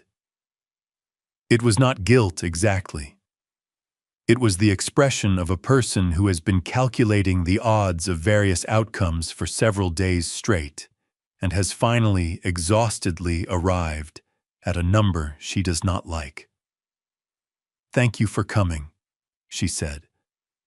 Her voice was steady, but her hands around her coffee cup were pressing so hard, the knuckles had gone pale. "You said you had something I needed to see," I said. "I'm here. Show me." She set her phone on the table between us, screen up. On it was an audio clip. She pressed play. My own security system's audio came through the small speaker, slightly compressed by the file transfer, but unmistakably clear. Michael's voice, cold and precise, came through every word, "Drive away. He's carrying a file that will destroy everything we built." I had heard this clip dozens of times in the past 3 days. Hearing it through Jessica's phone in a coffee shop on East Colfax at 7 in the morning, with the woman who had been in that truck sitting across from me, was a different experience entirely. My jaw locked. My back teeth ground together hard enough to send a spike of pain up toward my left temple. "You sent this to yourself," I said. "Someone sent it to me." She looked at me steadily. "I think we both know who." I did not confirm or deny. "What do you want, Jessica?" Her chin came up with a trembling effort that cost her something visible. "I want you to understand that I did not know who Samuel Carter was when Michael told me to drive. I did not know he was your friend. I did not know about any investigation or any file." Her voice cracked on the last word, and she pressed her lips together hard, visibly, fighting to hold the composure together. "I thought it was a hit and run. A terrible criminal, unforgivable hit and run. I did not know Michael had ordered me to do it deliberately to protect himself." "Kai Tito, does that distinction matter to the man lying in the ICU?" I asked. She flinched as though I had struck her. Her eyes filled immediately, and 2 tears spilled over before she pressed the back of her hand hard against her mouth, breathing in sharp and ragged through her nose. When she lowered her hand, her voice had dropped to something barely above a whisper. "No," she said. "It doesn't. I know that." I studied her face. I had learned over 68 years to read the difference between a person performing remorse and a person experiencing it. And what I saw in Jessica Walker's face that morning was neither purely one nor the other. She was genuinely frightened. She was genuinely ashamed. She was also, underneath both of those things, making a calculated decision about her own survival, and she was not trying very hard to hide it. I respected that more than I would have respected a performance of pure conscience. "Tell me what you know about Raymond Holt," I said. The name hit her like a current. Her spine straightened involuntarily, her eyes going sharp and wide. "How do you know that name?" "Because I have been paying attention for longer than anyone realized," I said. "Talk to me, Jessica." She set her coffee cup down, pressed both palms flat on the table, and began. Over the next 20 minutes, she told me about 3 meetings she had witnessed or overheard between Michael and Raymond Holt, the deputy director of Denver's Department of Building and Safety. She described a dinner at a private club in Cherry Creek, where the 2 men had spoken openly enough that she seated 2 tables away, waiting for Michael, had caught specific numbers. $1.4 million transferred in 3 installments to an account she had once seen open on Michael's secondary laptop, a name she did not recognize, a bank in the Cayman Islands. I didn't know what it was at the time. She said, her voice tight and raw. I thought it was a standard business arrangement. Consulting fees, something legal. I didn't ask because Michael didn't like me asking about the financial side. She exhaled shakily. I understand now what it was. It was a bribe, I said. Raymond Holt approved the Millfield Bridge inspection in exchange for $1.4 million. The bridge was built with substandard materials that Michael's company substituted after the contracts were signed. Samuel Carter found the discrepancy in the engineering documentation. Jessica's face had gone the color of old concrete. If that bridge fails, people die, I said flatly. Yes, she pressed both hands over her mouth, and a sound came out of her that was not quite a sob, but came from the same place. Her shoulders shook once hard. Then she pulled her hands down, pressed them flat on the table again, and lifted her chin with the desperate steadiness of a person who has decided there is only one direction left to move. What do I need to do? She asked. You need to tell everything you just told me to a federal agent, I said. Not local police, federal, and you need to do it before Michael realizes you've been in contact with me. And if I do that? Her eyes were searching my face with an intensity that bordered on desperate. What happens to me? I thought about Samuel in his hospital bed. I thought about $8 million in fraudulent steel specifications on a bridge that thousands of people drove across every year. I thought about the difference between justice and mercy, and whether a person could deserve both simultaneously. That's not my decision to make, I said honestly. But cooperation matters in federal proceedings. It matters a great deal. You were in that truck. You left the scene. Those are facts that exist regardless of what you do next. What you do next determines the context around those facts. She nodded, a single sharp dip of her chin, the nod of someone who has stopped arguing with reality and started working within it. There's one more thing, she said, reaching into her bag. She pulled out a small flash drive and set it on the table between us. Michael keeps a second set of financial records. I found these on his personal laptop 8 months ago. I copied them because I didn't know why I was doing it. I think I knew something was wrong before I let myself know it. I looked at the flash drive. I looked at her face. I picked it up. Don't contact Michael, I said. Don't change anything about your behavior. Go home, act normal, and wait to hear from me. She stood to leave, then stopped. Her voice dropped so low I had to lean forward to catch it. Mr. Walker, I'm sorry. I know that doesn't fix anything. But I am genuinely sorry. I looked at this woman who had driven my truck into my oldest friend and left him on the pavement of Kessler Avenue, and I felt something so complicated and so heavy that I could not have named it if someone had asked me to. I know, I said. Go home, Jessica. Patricia Caldwell was on the phone when I walked into her office that afternoon, and the expression on her face when she saw what I was carrying told me she had already started preparing for a conversation considerably larger than the one we had left unfinished that morning. She wrapped up her call in under a minute, set the phone down, and pointed at the chair across from her desk. Sit. Tell me about the flash drive. I sat. I told her about the Starbucks meeting in full.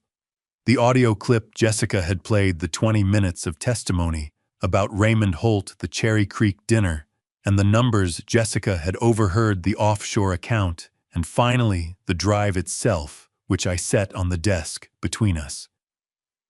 Patricia looked at it with the focused attention of someone calculating the weight of a thing before picking it up. Did you open it? She asked. No, I wanted you present when it was accessed for the first time. Chain of custody. Something moved across her face that might have been approval. She pulled on a pair of latex gloves from the dispenser on her desk, which told me she had been thinking about evidence handling since our morning conversation, and inserted the drive into an external reader connected to a laptop she kept isolated from her main network for exactly this kind of purpose. The files loaded. She scrolled slowly, her reading glasses on her jaw tight. After 4 minutes, she said, "Richard, this is a parallel set of project accounts for Millfield Bridge. The amounts on here do not match the amounts in the public filings I pulled this morning." She looked up. The discrepancy is $8.3 million. The number landed in the room like a load-bearing column giving way. My chest caved inward, and I gripped the chair arms hard, pressing my palms flat against the wood because my hands had started shaking again, the fine tremor that came not from fear, but from the accumulated weight of understanding exactly what my son had done and how long he had been doing it. He had been planning this for years, I said. My voice sounded strange to me, flattened and distant, the voice of a man speaking from somewhere slightly outside himself. "At minimum," Patricia said. Her voice had gone very precise, the way it always went when she was managing something enormous and needed the language to carry it without breaking. "Richard, we cannot take this to local authorities. Raymond Holt is the deputy director of Denver's Department of Building and Safety. He has relationships with the Denver Police Department that go back 15 years.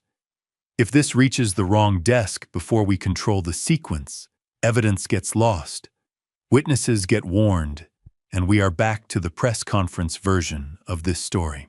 FBI, I said. "FBI," she confirmed.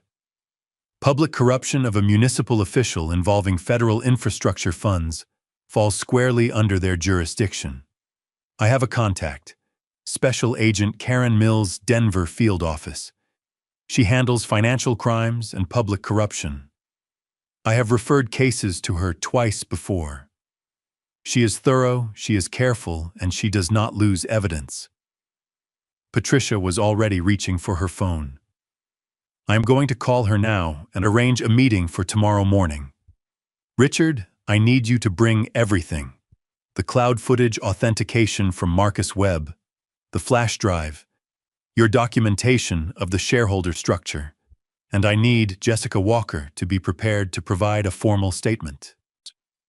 "She said she would cooperate," I said. "Saying it to you in a coffee shop and saying it under federal caution are two different commitments. Make sure she understands what she is agreeing to before tomorrow." I pulled out my phone and sent Jessica a single text tomorrow morning. "Be ready. More details tonight." Her response came back in under 30 seconds, just 2 words, "I understand." The speed of her reply told me she had been sitting with her phone in her hand since the Starbucks waiting. Patricia was already speaking quietly into her office phone, her back half turned, using the measured tone of a lawyer arranging something delicate through established channels. I sat in the chair and listened to the city 14 floors below, the ordinary sound of Denver going about its afternoon. And I thought about the Millfield Bridge that crossed Platte River 3 miles from where I was sitting. $8.3 million in structural shortcuts. Concrete with the wrong aggregate ratios. Steel rated for loads it could not actually carry. Thousands of vehicles crossing it every day, every driver trusting that the numbers in the approved specifications were the numbers in the actual bridge. Samuel had found those numbers. Samuel had understood what they meant. And Michael had tried to put him in the ground for it. The fury that moved through me then was not hot or explosive. It was cold and structural and absolute, the kind of anger that does not burn out because it is not consuming itself. It was the anger of a builder who has spent his life making things that hold weight and cannot bear to see that work corrupted into something that kills. Patricia finished her call, and turned back. Tomorrow morning, 9 o'clock, at a neutral location, Agent Mills will send us this evening. She wants to see the footage first, before anything else. She paused. Richard, there is one more thing I need to ask you. Go ahead. After this is done, after the investigation, the charges, whatever comes from this. She looked at me steadily. What do you want? The question surprised me enough that I did not answer immediately. I sat with it for a moment, genuinely turning it over because I realized that in the past 4 days, I had thought about evidence and procedure and justice and Samuel and the bridge and Michael's crimes and Eleanor's grief and Jessica's fear, and I had not once asked myself what I actually wanted from the other side of all of it. Before I could answer, my phone rang. Michael's name on the screen. I looked at Patricia. She raised one eyebrow. I picked up. Dad. Michael's voice was warm and easy, the voice he used for charity events and donor calls. I've been thinking about you. How are you feeling? Better, I said carefully. Resting. Good. Listen, I wanted to remind you, the Foundation Gala is October 24th. The big annual One Colorado Convention Center, the whole production. A pause calibrated to sound casual. I really want you there this year, Dad. Front row. I'm going to say some things about family that I think will mean a lot to you. My grip on the phone tightened until my fingers ached. I looked across the desk at Patricia, who was watching my face with the focused intensity of a woman reading a blueprint. I'll be there, I said. Front row. That means the world to me, Michael said, and hung up. I set the phone down slowly. Patricia said nothing, but her eyes were asking the question clearly enough. October 24th, I said. Colorado Convention Center, full live stream. Hundreds of people in the room. I looked at her. Patricia, does the Foundation Gala use an outside AV contractor or an in-house system? She understood immediately. Her eyes sharpened the way eyes do when a plan clicks into place. I can find out, she said. Richard, what are you thinking? I am thinking, I said slowly, that my son just handed me a stage. Agent Karen Mills had chosen a conference room on the 3rd floor of the Hyatt Regency on California Street, which told me 2 things before she said a single word. First, she was experienced enough to know that walking witnesses into the FBI field office on Stout Street created exposure she did not want. Second, she had booked the room under a name that was not hers or the Bureau's, which meant she had been thinking about operational security since Patricia's call the previous evening. These were the habits of someone who took the case seriously before she had seen a single file. She was 41 years old, medium height, with the kind of stillness that comes not from calm, but from discipline. Her handshake was firm without performing firmness. She reminded me of the best structural engineers I had ever worked with, people who listened before they spoke and never confused confidence with certainty. Mr. Walker, she said, pulling out the chair across from me. I appreciate you coming in. Patricia has given me a general overview. I'd like to hear everything from you directly in your own words before I look at anything. That's the right way to do it, I said. She almost smiled. You know investigative procedure? I know how load-bearing structures work, I said. You test the foundation before you add weight. For the next 40 minutes, I told her everything in chronological order, without editorializing and without omission. Patricia sat beside me and said nothing except twice when she interjected brief legal clarifications about the shareholder structure and the chain of custody for the flash drive. Agent Mills wrote continuously in a small notebook, the compact handwriting of someone who had trained herself to capture testimony without losing eye contact for more than 3 seconds at a time. When I finished, she set her pen down and said, "Mr. Walker, I have to ask you directly. Is there any possibility that what you've described has been influenced by a personal grievance against your son, a dispute over money, property, family relationships?" My jaw tightened. Beside me, Patricia started to speak. I held up one hand and she stopped. "My son deleted me from his life before any of this happened," I said, keeping my voice level with an effort that sent a dull ache up through my back teeth. "He built a public image on foundations I laid and removed every photograph that proved I existed. I was angry about that. I am still angry about that." I held Agent Mills's gaze without blinking. "But Samuel Carter is 61 years old, and he is lying in an ICU at Denver Health with a fractured pelvis and 2 broken ribs because my son ordered his wife to drive into him on a public crosswalk. My personal grievances have nothing to do with what I am asking you to investigate." Agent Mills studied my face for a long moment. Then she said, "All right, let's look at the footage." I opened my laptop and connected to Marcus via video call. Marcus appeared on screen background, a clean home office authentication report already printed and tabbed on his desk.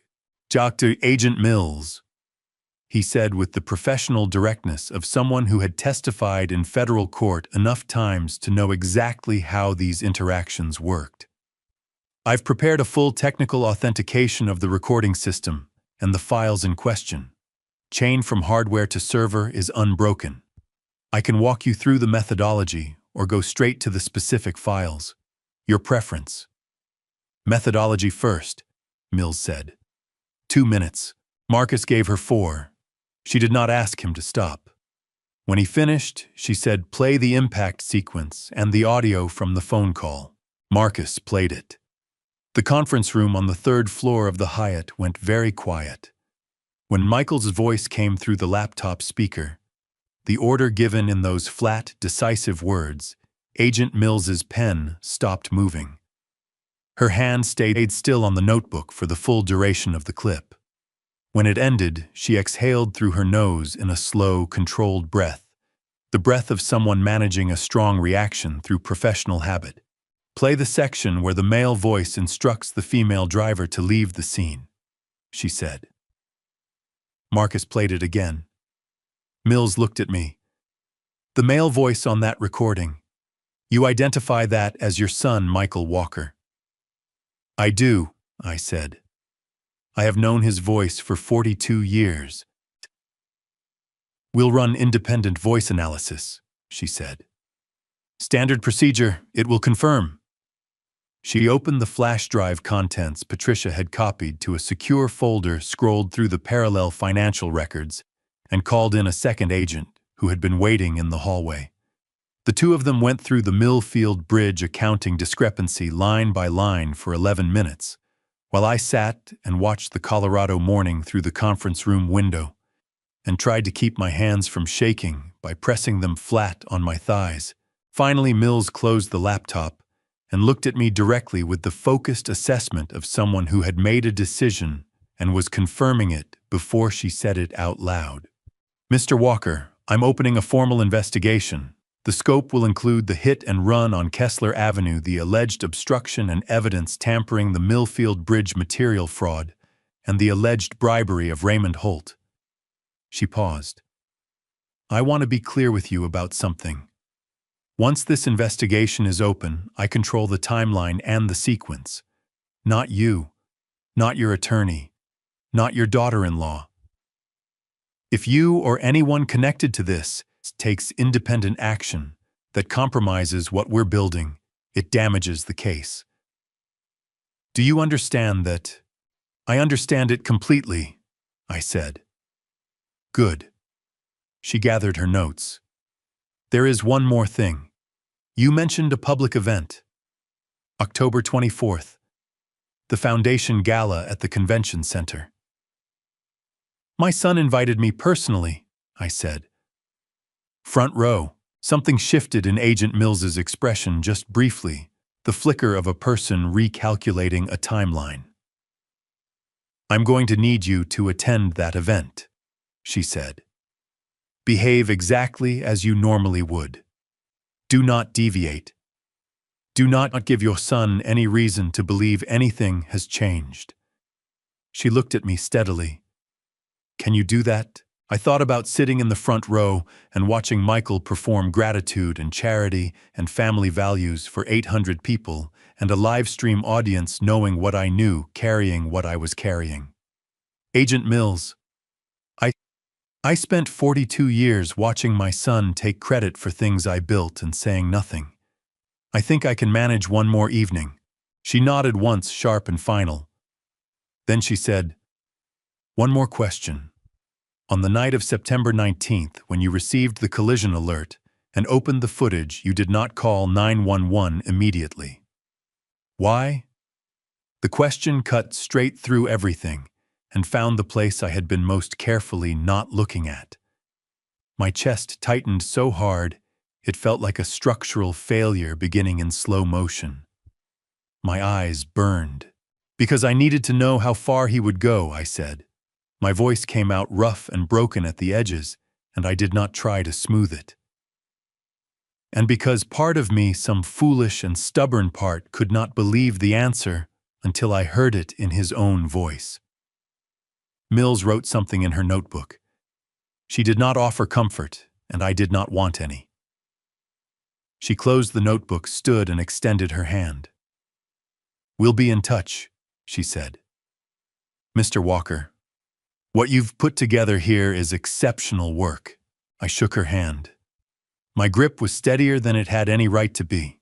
The weeks between the FBI meeting and the gala were the strangest of my life, and I have lived through some genuinely strange weeks. On the surface, nothing changed. Michael continued posting on social media, continued appearing at ribbon cuttings and charity previews, continued performing the role of the devoted son, managing a difficult family situation with grace and patience. He posted a photograph of a flower arrangement he claimed to have sent to my house, which he had not. He gave a radio interview in which he described the emotional weight of watching a parent decline his voice, carrying exactly the right tremor at exactly the right moments. I listened to it in my truck on the way to the hospital and felt the fury move through me like a current through copper wire, clean and fast and impossible to stop. Underneath the surface, very quietly, the ground was shifting. I visited Samuel every Tuesday and Friday without fail. By the end of the first week, he had been moved out of the ICU and into a private room on the 6th floor, which Eleanor had arranged with the focused competence of a woman who had decided that her father was going to have the best possible conditions for recovery and was not interested in discussing alternatives. By the second week, he was sitting up. By the third, he was arguing with the physical therapist about the correct angle for his rehabilitation exercises, which Eleanor told me with a tearful laugh meant he was going to be fine. The first time he spoke to me directly, it was a Tuesday afternoon in early October, pale autumn light coming through the window at a low angle that made everything in the room look slightly unreal. He looked at me from the bed, thinner than I had ever seen him, his left arm still in a sling, and he said, "You look terrible, Richard." My throat closed so fast, I had to press my fist hard against my sternum and breathe through it for a full 3 seconds before I could speak. "You're in a hospital bed with a fractured pelvis and you're critiquing my appearance," I managed. "Someone has to," he said, and his voice was rough and slow, but it was unmistakably Samuel the dry precision that had not changed in 40 years. "Sit down. You're making me tired standing there looking like that." I sat. We talked for 40 minutes, carefully at first, then with the increasing ease of two people who have known each other long enough that the harder subjects become easier to approach, not harder. I told him about the investigation in broad strokes enough for him to understand that the folder he had given his life to protect was where it needed to be. His eyes filled when I mentioned Eleanor and the sealed envelope. He pressed his good hand flat against the bedsheet and breathed steadily until the moment passed. "She's a good kid." he said, his voice thick. Stubborn as her mother. I mean that as a compliment. I know you do, I said. Meanwhile, Agent Mills called me every 4 days with brief coded updates that told me the investigation was moving without telling me specifics I did not need to know yet. On October 3rd, she mentioned in passing that Financial Forensics had confirmed the Cayman Islands account. On October 9th, she mentioned that a second individual connected to the Millfield project had been identified, which told me Raymond Holt was now fully in the Bureau's crosshairs without her having to say his name. On October 15th, she said only, "We're ready when you are," which meant everything I needed to know about the timeline. Marcus Webb sent me the completed authentication report on October 7th, 112 pages, tabbed and indexed, with the thoroughness of a man who understood that this document might be read by a federal judge and wanted every sentence to hold up under the hardest scrutiny available. I read it cover to cover at my kitchen table over 2 evenings. It was without question the most important document I had ever reviewed that did not involve a structural load calculation. I called Patricia on October 18th. "The AV contractor for the gala," I said. "What did you find?" "Colorado Audio Visual Solutions out of Aurora," she said. "They handle all the convention center's major events. The system runs on a standard broadcast protocol with a secondary input port that accepts override signals." A pause. "Richard, I need to say something to you as your attorney, and I need you to hear it carefully." "Go ahead." "What you are planning is not illegal. You are a shareholder with legitimate access rights to the corporate event infrastructure. The footage belongs to you, generated by your system, and you have not been instructed by the FBI to refrain from this specific action." Another pause. "But it will be public. It will be irreversible, and it will change everything for everyone in that room, including you. I need to know you have thought about all of that." My hands were steady on the phone. My voice was steady. "Patricia," I said, "I am 68 years old. I built things my whole life that were meant to last after I was gone. This is the last thing I am going to build. I have thought about every load it needs to carry." She exhaled. "All right. Marcus has confirmed the technical pathway is viable. 60 seconds of signal before the venue's system can override." 60 seconds is enough, I said. The night before the gala, I drove alone to the Colorado Convention Center on 14th Street and walked through the main entrance with my shareholder documentation and a request for a technical compliance inspection of the AV system, which was my right as a major corporate stakeholder. The technician on duty was a young man named Tyler, who had absolutely no reason to find anything unusual about a 68-year-old man in a flannel shirt, asking careful questions about broadcast protocols and override input locations because shareholders exercised facility access rights all the time. I spent 40 minutes in that building. I touched nothing I was not supposed to touch. I confirmed everything Marcus had told me was accurate. I walked back out through the automatic doors into the cold October night and stood on the sidewalk outside the convention center for a moment, looking up at the building's glass facade reflecting the city lights back at itself. Then my phone buzzed. "Michael." A text this time. "Can't wait to see you tomorrow, Dad. This one's going to be special." I typed back, "I know it will be." I meant something entirely different from what he thought I meant, and I walked back to my truck feeling something I had not felt in weeks. Not anger, not grief. Something quieter and more permanent. The particular satisfaction of a man who has measured twice and is ready to cut. The convention center was different at night. During the day, it ran on the energy of people moving through it, with purpose, voices, and footsteps, and the particular ambient noise of a building being used. At 9 in the evening, with the gala setup crew gone, and only the overnight technical staff remaining it had the quality of a theater after the audience has left but before the stage has been struck. Everything in place. Everything waiting. Tyler, the same young technician from the previous evening, met me at the side entrance with the mild wariness of someone who had not expected to see the same shareholder twice in 2 days. "Mr. Walker," he said. "Everything okay?" "Final compliance check," I said, showing him the documentation Patricia had prepared. "Broadcast protocols. Shouldn't take long." He let me in because the paperwork was correct, and because I was 68 years old and wearing the same flannel shirt I had worn the previous night. And nothing about that combination suggested a threat to anyone paying ordinary attention. The main hall was extraordinarily empty.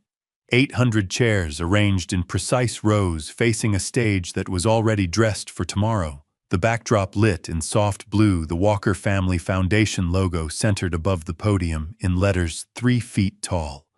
I stood at the back of the hall and looked at my son's name on that backdrop for a long moment, and something moved through my chest that was neither grief nor anger, but the compound of both the particular weight of 42 years compressed into a single visual. I called Marcus from the far corner of the room. "I'm in," I said, keeping my voice low. "Walk me through the final check." "Okay." His voice through the earpiece was steady and professional, the voice of a man who had run technical confirmations in high-stakes situations before and knew that calmness was a form of precision. "Secondary input port on the left side panel of the main AV rack should be labeled Auxiliary Broadcast Input. Do you see it?" I had already crossed the room to the AV rack positioned stage left, partially concealed behind a curtain. I found the port. "I see it." "Good. The device I sent you will pair automatically when you insert it. You'll have a 60-second broadcast window before the venue's override protection kicks in. The signal will go to every screen in the house simultaneously, including the external livestream feed." My hands were absolutely steady as I confirmed the connection point. I had expected them to shake. They did not. This was engineering. Engineering did not make my hands shake. "Marcus," I said, "once the signal runs, can it be walked back? Can anyone claim the footage was manipulated after broadcast?" Not with my authentication report in the record," he said firmly. "The metadata in the broadcast will match the metadata in the court-filed copies that Agent Mills has already received. Anyone who claims manipulation will be arguing against a federal forensic authentication. That's not an argument anyone wins." A pause. "Richard, are you all right?" I looked up from the AV rack at the 800 empty chairs. I thought about Samuel and his fractured pelvis and his dry voice telling me I looked terrible. I thought about Eleanor pressing her hand over her mouth in the hospital corridor to keep from crying. I thought about the Millfield Bridge and $8 million of fraudulent steel and all the people who drove across it every day without knowing what was holding them up. "I'm all right," I said. "I'll be better tomorrow night." "Then get some rest," Marcus said.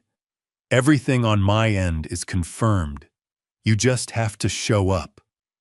I ended the call. I stood alone in that vast, empty hall for another minute, listening to the particular silence of a space that was holding its breath before something large happened inside it. Then I called Agent Mills. She picked up on the first ring. "Walker." "Everything is confirmed on my end," I said.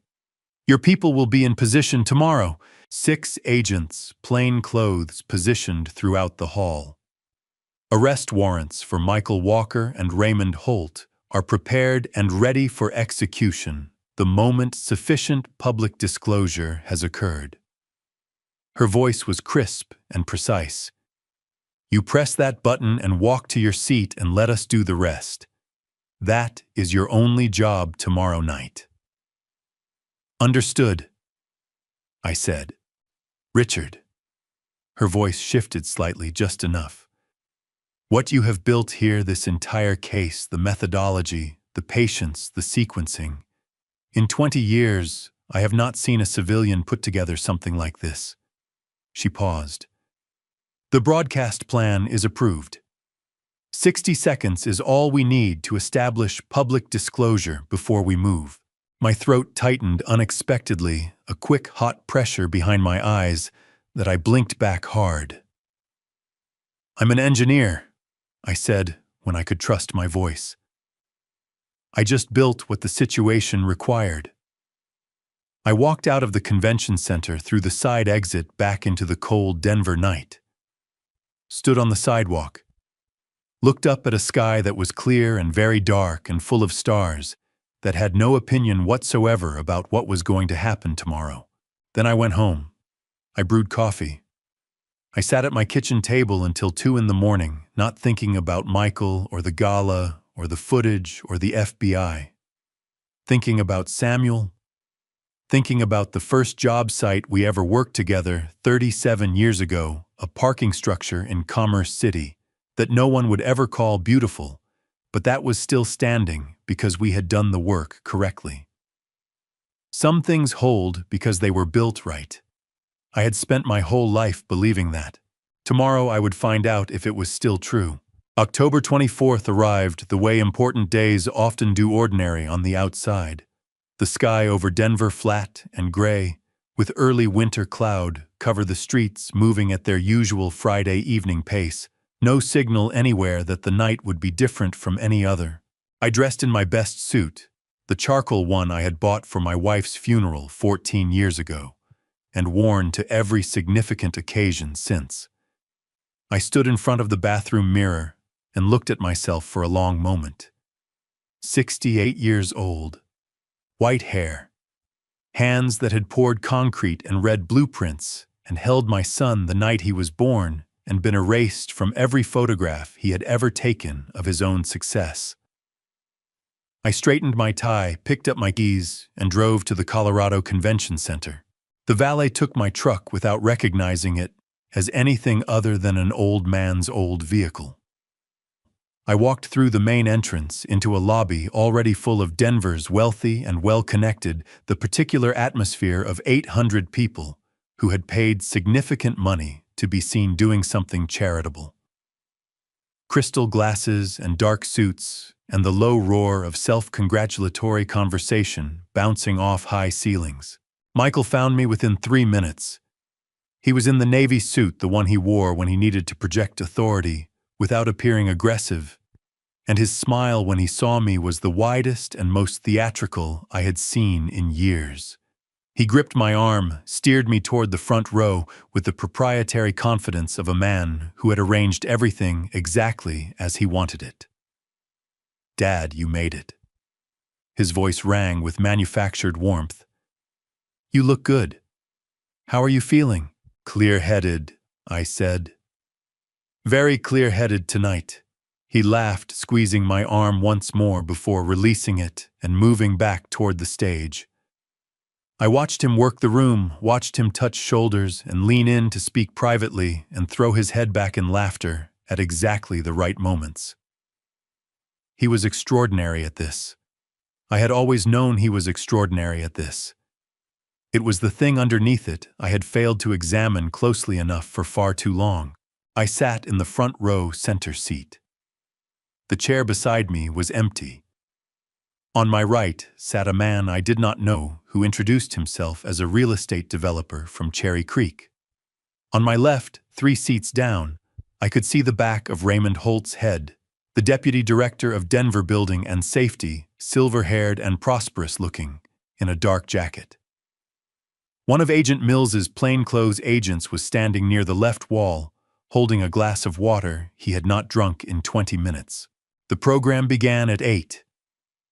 Michael took the stage to extended applause, and the sound of 800 people clapping for my son hit me somewhere specific and painful, directly behind the sternum. Because I remembered when the only person clapping for him was me in a rented hall in Commerce City at his first company presentation, 22 years old, and burning with ambition, and I had clapped until my palms were red because I believed in what I saw. I had not been wrong about his ability, only about his character. Michael spoke beautifully. He always spoke beautifully.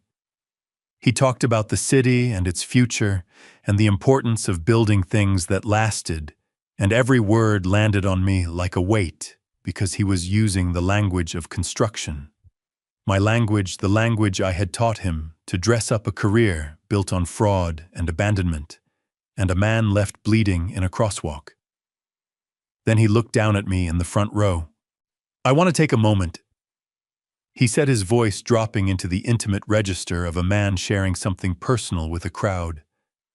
"To thank someone who taught me everything I know about building from the ground up. My father, Richard Walker." He gestured toward me. 800 heads turned. 800 pairs of eyes found my face. The applause that followed was warm and generous and completely uninformed. "Dad, everything I have is because of you." My jaw tightened so hard I felt it in my ears.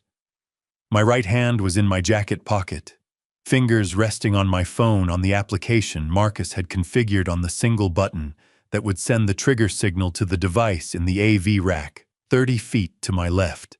I looked at my son on that stage. I thought of Samuel. I thought of $8 million of fraudulent steel in a bridge that thousands of people trusted with their lives. I thought of the deleted photograph and the Maker's Mark whiskey and the sound of Michael's voice on Kessler Avenue saying, "Drive away." I pressed the button. The LED screen behind Michael went dark for exactly 1 second. Then it filled with footage. The room went from noise to complete silence in the space of 3 heartbeats. On the screen, in high-definition clarity, Jessica's hands on my steering wheel. The crosswalk on Kessler Avenue. Samuel Carter stepping off the curb. And then Michael's voice, clean and cold and unmistakable, coming through every speaker in the hall. "Tong No Ji. He's carrying a file that will destroy everything we built." 800 people stopped breathing. Michael stood at the podium with his mouth open and nothing coming out of it. And it was the first time in his life I had ever seen my son with absolutely nothing to say. The footage ran for 4 minutes and 17 seconds before the venue's technical team cut the signal. 4 minutes and 17 seconds is not a long time. It was long enough. The moment the screen went dark, the hall erupted. Not with applause, not with conversation, but with the raw and disorganized sound of 800 people processing something that had bypassed every social filter they possessed. Chairs scraping, voices overlapping. A woman near the center section crying out something I could not make out over the noise. Camera phones rising like a field of lit candles throughout the dark hall, every live stream viewer watching the audience watch the truth arrive in real time. Michael had stepped back from the podium. His face had gone the color of old plaster, and the expression on it was something I had never seen on my son before, not in 42 years. It was not anger. It was not calculation. It was the face of a man who had built his entire existence on controlling what other people saw and understood, for the first time that he had lost that control permanently and completely, and could not buy it back. I stood up from the front row and walked toward the stage. Not running, not hurrying. The measured walk of a man who has already done what he came to do and is simply moving to the next position. Michael saw me coming and his chest heaved with a breath so ragged it was almost a sob. "Dad," he said. Just that word. Broken at the edges and hollow in the middle. "Not here," I said quietly. "Come with me." I led him off the stage into the corridor behind it, the service hallway where the catering staff moved between the kitchen and the hall. Fluorescent lights, concrete floor. The sound of the erupting audience muffled behind the wall. Michael followed me because there was nowhere else to go. He turned to face me in that hallway, and for one moment, his face crumpled so completely that I saw the boy he used to be, the 11-year-old, sitting on an overturned bucket watching his father draw blueprints, and the grief of that hit me so hard, my knees nearly buckled. My eyes burned with tears I refused to let fall. My throat ached with 42 years of things I should have said sooner. You could have come to me, I said, my voice rough and low. Any time in the last 15 years. You could have told me the business was in trouble. You could have told me you were afraid. I would have helped you. Michael pressed both hands over his face, his shoulders shaking. I didn't want your help. He said the words muffled and broken. I wanted to be better than you. That sentence opened something in me that I did not have a name for. Something ancient and painful and completely, permanently final. I know, I said. My phone rang. Eleanor Carter. I picked up immediately. Mr. Walker. Her voice was shaking but radiant, lit from inside with something enormous. My father just woke up. He's fully conscious. He's asking for the remote control because he heard something on the news and wants to watch. A sound that was half laugh and half sob. He said to tell you, and I'm quoting exactly, that it's about time. The tears came then. I could not stop them, and I did not try. They ran down my face in the fluorescent light of that service corridor, while behind me Agent Mills walked through the door with 2 agents beside her arrest warrant in hand, and said in a clear, professional voice, Michael Walker, you are under arrest. I pressed my hand over my mouth, breathed, let the tears go where they needed to go. Samuel was awake. That was the only thing that mattered. December came to Denver the way it always does with a cold, that does not announce itself, but simply arrives one morning and stays. 2 months had passed since the gala. Michael was in Denver County Jail awaiting trial on charges that had grown considerably since Agent Mills walked into that service corridor. Samuel had been discharged from Denver Health in early November, walking with a cane he despised and complaining about it to anyone who would listen, which Eleanor and I agreed was the best possible sign. I visited Samuel first on a Tuesday morning at Eleanor's house in Washington Park, where he was recovering. He answered the door himself, leaning on the cane with the particular dignity of a man who has decided that needing assistance and being diminished are not the same thing. You're late, he said. You told me 11, I said. It's 10:58. I know what I said. But he was smiling, the real smile, the one that reached all the way up, and when he gripped my arm to steady himself coming down the porch step, I gripped back hard and felt something in my chest release that had been clenched since September 19th. We sat on Eleanor's back porch for an hour in the cold, because Samuel said the fresh air was better than anything the doctors had prescribed, and I did not argue with him. We talked about the parking structure in Commerce City and a foreman named Dale who could calculate rebar quantities in his head faster than anyone with a calculator, and we talked about nothing that mattered and everything that did.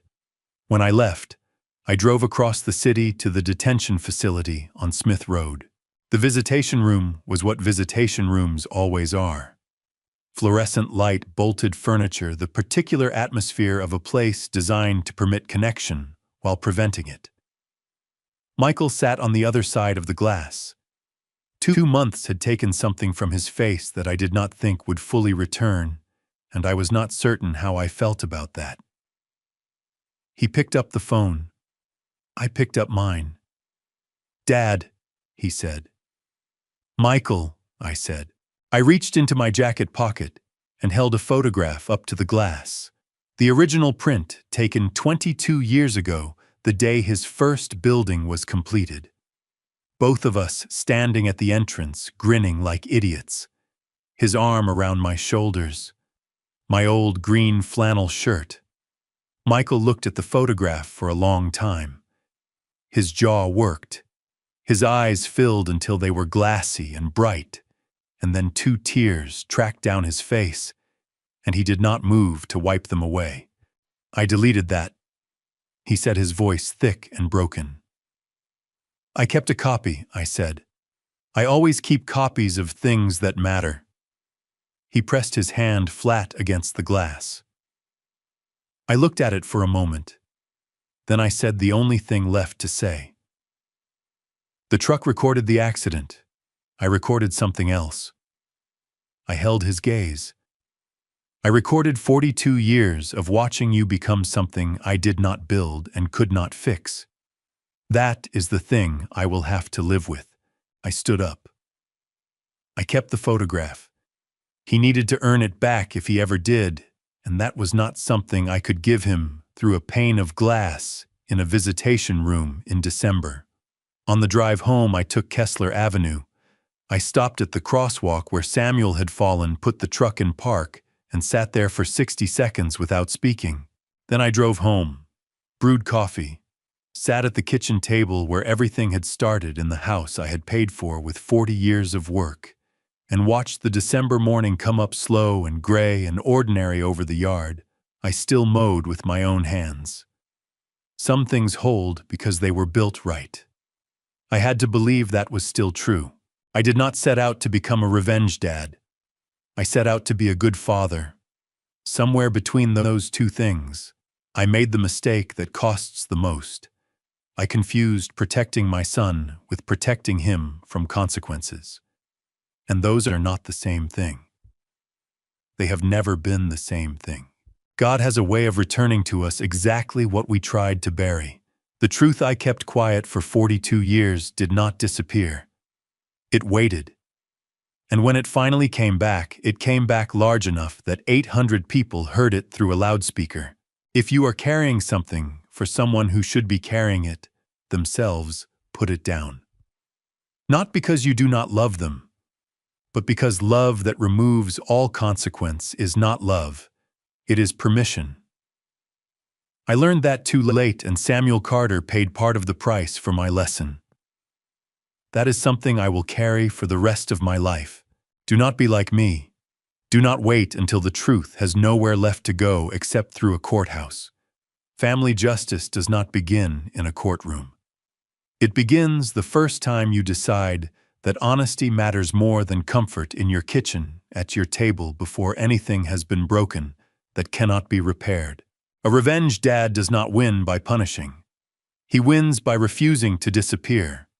Family justice is not about settling scores. It is about making sure the people who were supposed to be safe actually are. And sometimes the most powerful thing a father can do is simply refuse to carry a lie. If this story reached something in you, leave a comment below and tell me what you would have done differently. Share it with someone who needs to hear it. And if you want more stories about family justice and the quiet strength it takes to stand in the truth, subscribe and stay with us. Thank you for walking this road all the way to the end with me. It means more than you know. And one last thing, the stories ahead contain fictional elements, constructed for reflection and for the lessons they carry. If that is not the content you are looking for, I respect that completely. Step away, find what serves you better, and take care of yourself. For everyone else, we will see you in the next story.